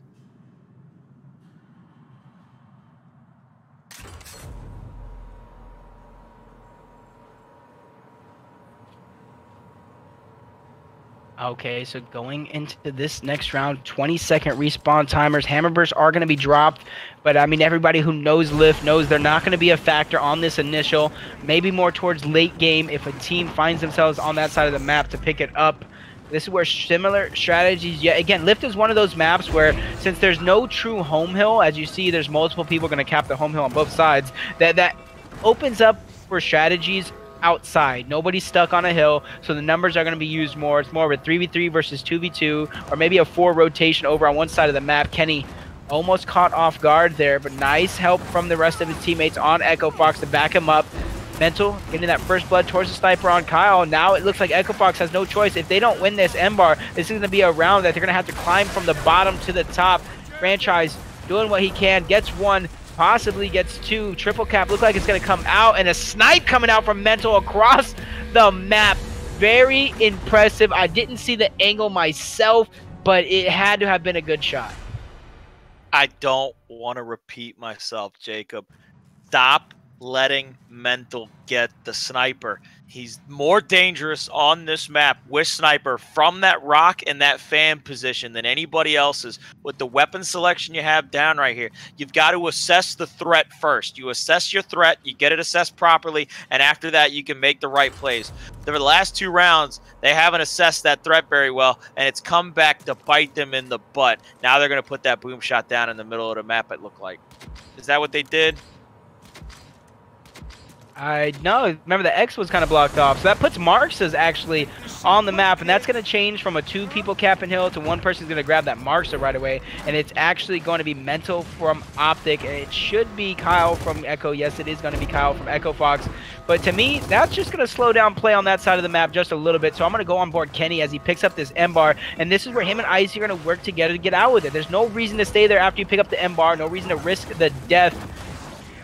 Icy catching Solars off guard. He probably, almost gets the catch shot. Almost gets the collateral too. If Praise was just a second slower on getting that roll, he is dead for sure. Kenny gets another body shot on Explosive. Going through the thread, the needle narrowly missing, but the rest of his teammates are going to take advantage of revving up that M-bar and scaring the members of Optic, forcing them to fight. Don't know if you're clear. And then Kenny just, kind of missing here. I feel like if he's shooting those shots and missing, he needs to push up at the same time. Kyle left down by Mental. Kenny's going to do what he can to save it. Kyle's going to get back up. This should be another kill. Echo Fox looks like they're threatening with the round right now. Praise, only one in position to try and get a touch. It's not going to be enough. He's not getting there in time. Echo Fox tied up here 3-3. Like I said, this looks like it's going to be a round number 13 type map. Yeah, but you want to know the big stat out of that first half for me? The big stat out of that first half is Echo Fox won 5 of those 6 initials. 5 of those 6 initials. If you count the first round as being mid-game, they won 4 of the 6 initials, and they still only come out of the half 3-3. A map like Lift, how big it is, how good the rotations can be for a team like Optic Gaming, that says a lot about that team to stay into this 3-3 after losing 4 out of 6 initial fights. Yes, I agree with you, but we're going to go into the second half. Praise down, Explosive down as well. 2 of those members were capping that home hill, and this is where Echo Fox is going to be able to pressure up. Going forward, Kyle getting a double kill. This is where Echo Fox, you see 4 members swarming that side of the map. Kyle needs to be careful here. This is the first half. Anybody spawning up will immediately get that angle on him. So smart plays by him to rotate out. And if I'm Echo Fox, I'm using us getting their home hill as a distraction to try and make a play for E. But at the same time, you don't necessarily need to do that since you have position. Let's go and look at this position from Echo Fox. They have 4 members still on that side of the map. Nobody from Optic will have spawn still to try and get this break. And this is where they know Optic needs to make the push, so let's just wait. Yeah, sitting pretty right here. They know Optic has to push in. Look at all that Lancer fire. Beautiful cross. It's like a rave machine, baby. They went to a nightclub. The night lights were on. The Lancer fire was out. They got that quick down there. They got the quick clean up on the kill, too. Here comes the full red, though. He's going to have to back off of this fight. He's going to re-enter it, though. Try to help his teammates out because a few members are getting traded out here. And he gets caught with his Lancer out. Here we go. Explosive. Cleaning up that one. They do have a lead to catch up on if you're Optic. Kenny getting that decap going down. I don't think anything's going to come of that kill. He's going to be able to get up, tap up. This is where Powers is out of position for the most part. That's a power position. I do like that position, but without any help, you know, it's really bad. But who needs help when you are Super Powers taking out 2 Optic members, Explosive and Summons, going for a third here on Mental. If you get this MVP, you're going to make a name for yourself, and he's going to do just that. 3 straight kills. Now they're swarming. Members of Optic are spawning up, so it's not going to be over just yet, but they are going to be put in a power position. I don't agree with what Powers just did, but as I say that, if you're Icy, you're backing up your teammate, you know, anything can work. Yeah, go ahead and make the play happen. Icy comes out with that first kill, gets that down. The round ends before the next member of Optic Gaming can get in the hill. You're up 4-3. You went 2 rounds back to back. This is where you kind of have to take control if you're Echo Fox. You can't drop this next round to get 4-4. This is a big time round. This round has a lot of pressure on it if you're Echo Fox, in my opinion. And it looks like Optic Gaming is going to opt to try to do something here to maybe throw them off kilt. The boom shot on deck, first round in. I think Powers is a bigger signing than Praise and Solars. I'll say it right now. I'm not saying Praise and Solars are bad, but Optic was already a good top team. Echo started to slip down in the standings, getting from a top 2, top 3 team, placing top 6. They signed this kid Powers, and then immediately he is putting in work. And look at the rotations. He knows he doesn't cap hill because Summons made that rotation. Kenny with the boom shot, and then we have that Summons versus Powers fight, but Powers is still out-rotating Summons.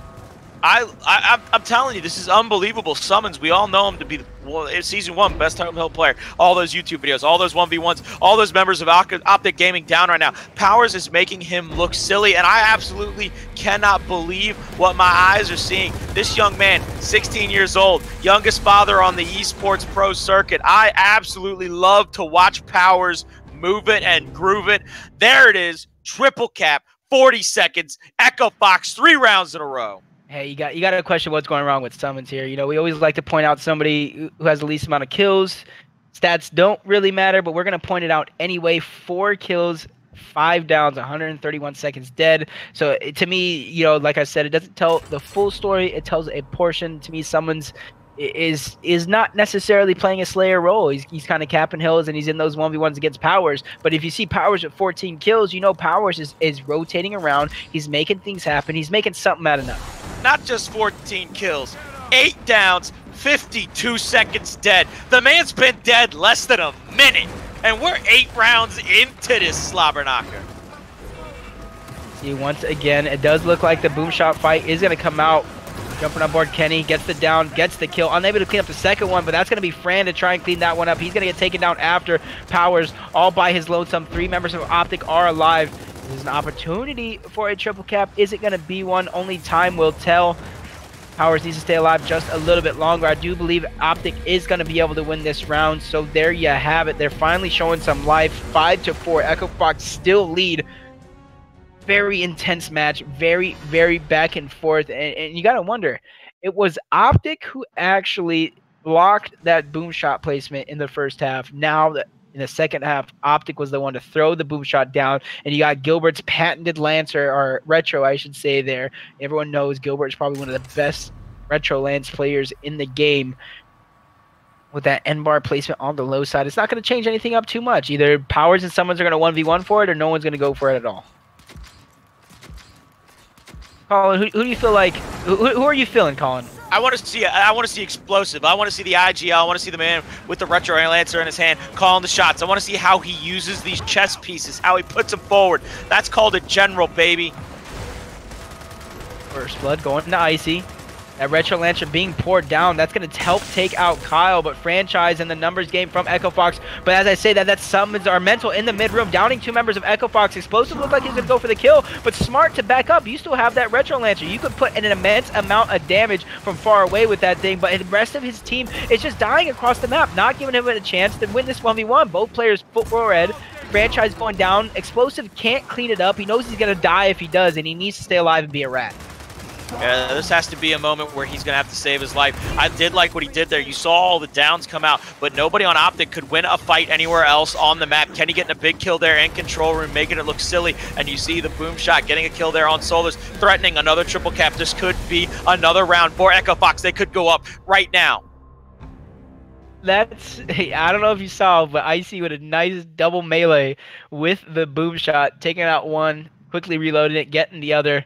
And like I said 2 rounds ago, maybe a round ago, I know stats, and like I made sure to say this, stats don't tell the full story, but they tell a portion of it. Summons needs to pick up his pants here, back up against the wall. I want to see him do what he wants to do.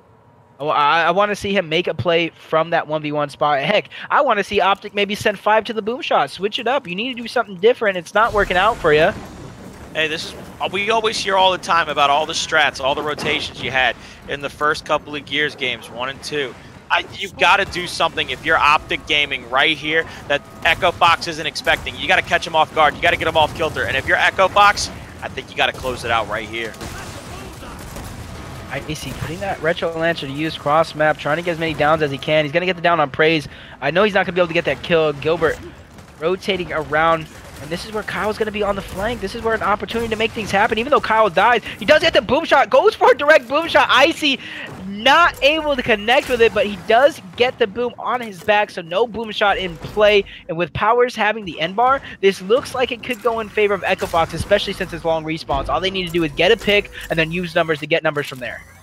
Yeah, you got Powers hitting that first shot. Now he's got to rotate around. It looks like he's going to try to keep members of Optic Gaming off that E-Hill, but he misses that shot, so that E-Hill is going to be contested right now. It is finally going to go in favor of Optic Gaming. Optic Gaming finally coming out on top. You see the points starting to accumulate for both teams. It was a bit of a stalemate there at the beginning, but members of Echo Fox setting up here on the E-Hill. 4 members. 2 of them rotating back over now to help Franchise, because it looked like Franchise was getting called out in a 2v1. Still on board Powers here for a moment. He's trying to get the nerdy angle, not able to connect with it, but that's Kenny. He making a little bit of an ill-advised push on their side of the map, but he does have help to back it up. 4 members of Echo Fox look like they're trying to threaten the Optic Gaming home hill, but if I'm Powers, you need to begin to push up or at least start revving these M bars. He's going to do just that, take it out Praise. Fran's going to fall next, and then I thought that was going to be a headshot. That's a double kill coming out from Summons. Icy trying to save what would be that team fight on that side of the map. He's going to get 2. Retro in the back from Explosive, going to even that one up. So now it's Icy versus Explosive on one side of the map, but on the other, it is going to be, I do believe that is Kyle versus Solars. And look at that, Explosive immediately rotating over to give Solar some help. Look at this, he brought the Retro Lancer all the way across their dead zone, and now he's got some big team fire on Kyle. Takes out Kyle in that little exchange over the cover, and it gave time for Explosive and Solars to get the power position on the top rock. Franchise trying to get that respawn. Retro Lancer, he gets it up, almost gets down though. I love to see that rotation. The general himself making things happen. Perfect combat awareness of where his teammates are and who needs help. Ooh, I like that help from Kenny right there. Yeah, Fran was in the corner. Oh my Jesus, this Echo Fox team fire is just insane. 2 members quickly falling. Boom shot is up. Echo Fox has a great opportunity to close out this round and the series here in this league. You said you can win $100 in the 2K. I'm about to win $1,500 in this league. As 4 dead are dead for Optic Gaming. Fran gonna try and push up, but he's gonna take his time. He doesn't want to get secret, man. That is 5 dead for Optic Gaming, and there you guys have it. Echo Fox gonna steal this map and showing that first series was a fluke. No. There was no stealing that map. They earned that map. They fought tooth and nail, every initial, every stalemate, correct rotations. You said it yourself. The team fire from Echo Fox, OP in those last 4 or 5 rounds. They were earning every single step of the way that map. We praised Optic Mexico for how good they played in that first match of the night. But we're going to praise Echo Fox right now. Those boys picked it up. They pulled their pants up. They put the big boy belt on. They went into that ring and they slugged it out with the world champions. Came out on top, winning back to back, baby. And to me, I think the MVP is Powers in this entire series. Yes, he had a bad map, number 1, but that shows you can have a bad first map as long as you win and perform and show up on 2 maps out of the 3 and your team wins it. That's all you need. That no one's even talking about that map anymore. You know what I'm saying? Except for me, because I want to point it out to show that you can be the best and have a bad map, and that's a perfect example. The kid is 16 years old. He looks like Steven Seagal. He has great hair, and I'm a fan. I said it after New Orleans. I became a fan of Powers, and he's showing why. There is no way you can't be a fan of Powers after tonight. If he didn't earn your respect after what he did on land as a 16-year-old against the top teams, coming out with the most kills ever recorded in a live event, you got to be a fan now. He's got to earn your respect now. Yes, he's on one of the best teams in the world, but just being on the best team isn't enough. You have got to perform when the time is right and when the brightest of lights are on you. And Powers does it time in and time out. What an amazing match. Echo Fox comes back. They lose to Optic Mexico and beat Optic Gaming. I'm sure most of you out there didn't think that was going to happen. Great matches both ways along the way. 3 teams competed tonight. We saw plenty of good games. I'm out of breath. I didn't even do the casting. I was just watching. I'm like, oh my God, 4 dead, 5 dead. They won the round. But once again, thank you for everybody tuning in. We have a few more things to do before we're going to get out of here. So don't go anywhere yet. We have one more giveaway of a Gears Esports supporter pack. Before we give that away, we're going to do a couple shout outs right here. Thank everybody for getting involved. First of all, sponsors, Annex.gg. They put up $1,500 in the prize pool. We're doing a crowdfunding campaign as well to go ahead and increase the prize pool. Make sure you go to Annex.gg and check them out on Twitter and also at their website. Number 2, Matcherino. You got a free time right now? You had a breath? You can't leave to go to the kitchen yet? Echo Fox Optic Gaming was that good, I know. But go over to Matcherino, use coupon code FTB to donate 50 cents free to the Champions League. You can also go there on the right side of the page. You'll see some links, Twitter, follow, retweet. Do whatever you got to do to get this free money because it's free for you and it's free for us. And damn it, we like free. So that's going to be our sponsor shout-outs. One more big announcement, though, folks. I know you know about this, Colin. I think you know about this, PR. But next week, same time, 7 p.m. Eastern, we're going to have more Champions League matches at 7 p.m. and 9 p.m. But at 11 p.m., we have a very special match, and I hope you're in chat right now. I think you are. 9 p.m.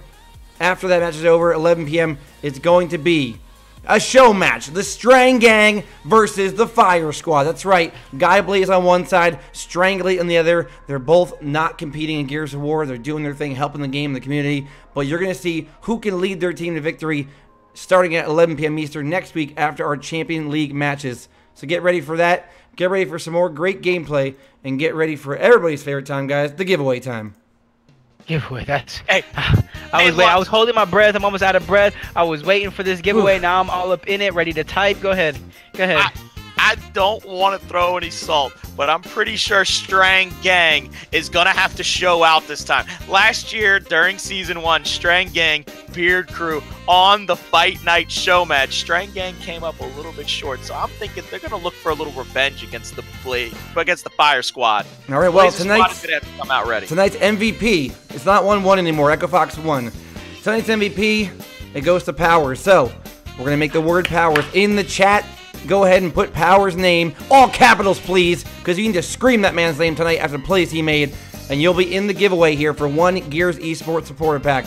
We'll give everyone a minute to go ahead and do that, and while we have a free minute, you know, Deluxe, sometimes for the community, to get the prize pool bigger, to build it up, you gotta do things out of the ordinary. You gotta do things a little snaky, we'll say. So, without further ado, Deluxe, hashtag sellout community series.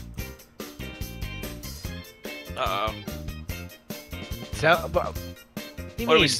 are we selling out for here? What are we selling out here for? Hit the ad button. Some people are seeing this right now. Oh, Hit the ad button. I have Twitch Prime. You people don't want to donate for free? Well, I'm getting the ad money now. Damn it. It's going to the community series. My man's Jacob and I both so lost. We're looking at our screen I was like, what happened? I'm looking like... Okay, so you guys, you know, it's just a rule. If you win the giveaway, you have to give it to me. You know, so, you know, we both win. It's just a new rule I just implemented right now because I'm greedy and I want Black Steel Beard. Hey, you got to listen to Jacob. He knows what he's talking about. He's been correct all night long with both his predictions, the map rotations, the casting has been on point. I don't have any reason to doubt that new rule. If I somehow win this giveaway, I'll do 20 push-ups. I'll put my camera down right there. I'll do 20 push-ups if I win this giveaway. All right, we're back. We're back live here, folks. That was a sellout move. If I win. That was 20 a sellout in the move, suit? 20 in the suit. He got You'll see the 20 suit. push-ups You'll from see me the if I suit. win. He got 20 push-ups in a suit if he wins. I kind of want him to win at this point. If In you, the if suit, you don't want to baby. donate free to the prize pool, I got to get the ad money for the community series. It's only going to benefit you guys anyway, so not myself. Anyway, back to the drawing. You're all in it. You said Powers is the name. We're going to roll it. You got a minute to redeem by saying something in chat. One Gears Esports supporter pack coming up right now. You guys ready? I'm ready. All right. You got to be following, too. If you're not following, I didn't even say that. I forgot to say. If you're not following, well, you know what? If you're not following, forget you. Padre Nustro. Ladies and gentlemen, Padre Nustro is the You said winner. my name wrong. Bro. Padre Hey. Nuestro. Congratulations. Congratulations, Padre. You've been active in chat. I've seen you. Some good things. You said some good things and some bad things I've seen. I call you a couple times, putting a little disrespect on the community series name. So maybe I'll re-roll this. Maybe I'll get in there and re-roll it again. Oh, shh. Oh. I'm just kidding. Oh. You won. You won, Padre. Padre Say my name Nuestro. right. He's like, oh shit, Telex is going in. Says, say my name right, though. Oh, he thought Wait, he said he's, it right. he's coming back at me again? He come back at you, boy. Oh, God. Wait a second. Wait a second. All right, he won. He won. We got to be fair. Yeah, he won. He won. Yeah, he won. He won. We got him. We got him. Don't let me catch you in the streets with that pack, though, because I'll take it. All right, so go ahead on Twitch. Send me a message with your Xbox Live gamer tag on Twitch. Xbox Live gamer tag is what we need. But for those of you still in chat, those of you who have not left immediately because you lost the giveaway, let's go ahead below the stream, follow the community series, and we're giving away one more pack tonight on Twitter around, we'll say 11:30 Eastern or so, 11:30 to 12 p.m. on the East Coast time. We have one more pack to give away. We're gonna do that on Twitter tonight. So follow the Gears community series. The link is below the stream, or I can put it in chat here if you want to give me a half second. Colin PR, go ahead and give your final closing thoughts here, and we're getting ready to get out of here. You can go ahead and call him first. Hey, Echo Fox showed out on that second match of the night. They're 1-1 in this series. They got to come back against Rise when they finish up that week 1 matchup against Rise. They got to win 2 maps in a row. I expect them to start the train now. They're going to start practicing and playing like they were in New Orleans, and I expect to see great things out of them going forward. Yeah, I think this showed 2 different versions of this Echo Fox squad tonight. A good one and a bad one. An inconsistent one and one that can clutch up when it matters. I think Echo Fox needs to take this as a learning lesson. You know, as they won and they lost. They need to go back, rewatch. I think both matches. Rewatch both series and really figure out what's wrong with your Harbor game. Other than that, shout out to Funky Bunch. Well, things got interesting tonight, folks. We had Ghost Gaming, roster change coming in. They dropped out of the league. They were not going to be playing anymore. But we had E United fall to Nimbus 2-0. Let's not forget about that. Nimbus showing up with their new 5th handles. And E United, some things coming up in the future for them as well. Echo Fox, they couldn't take down Optic Mexico. They couldn't get past that wall. But finally, when it really mattered, I say when it really mattered because they had to win that game against Optic or else they'd be in danger of the playoffs. They did come through. Powers with big games. More incredible matches. We'll be here every Thursday, 7 p.m. Eastern, before we get to San Diego. So show up to San Diego, show up here every Thursday, follow the stream, retweet, follow Colin, follow Jacob, myself. We have more big things coming for amateur teams, amateur players. Also, pros will be involved as well. So if you want more community events, more fun, more Gears of War, make sure you follow. And have a good night.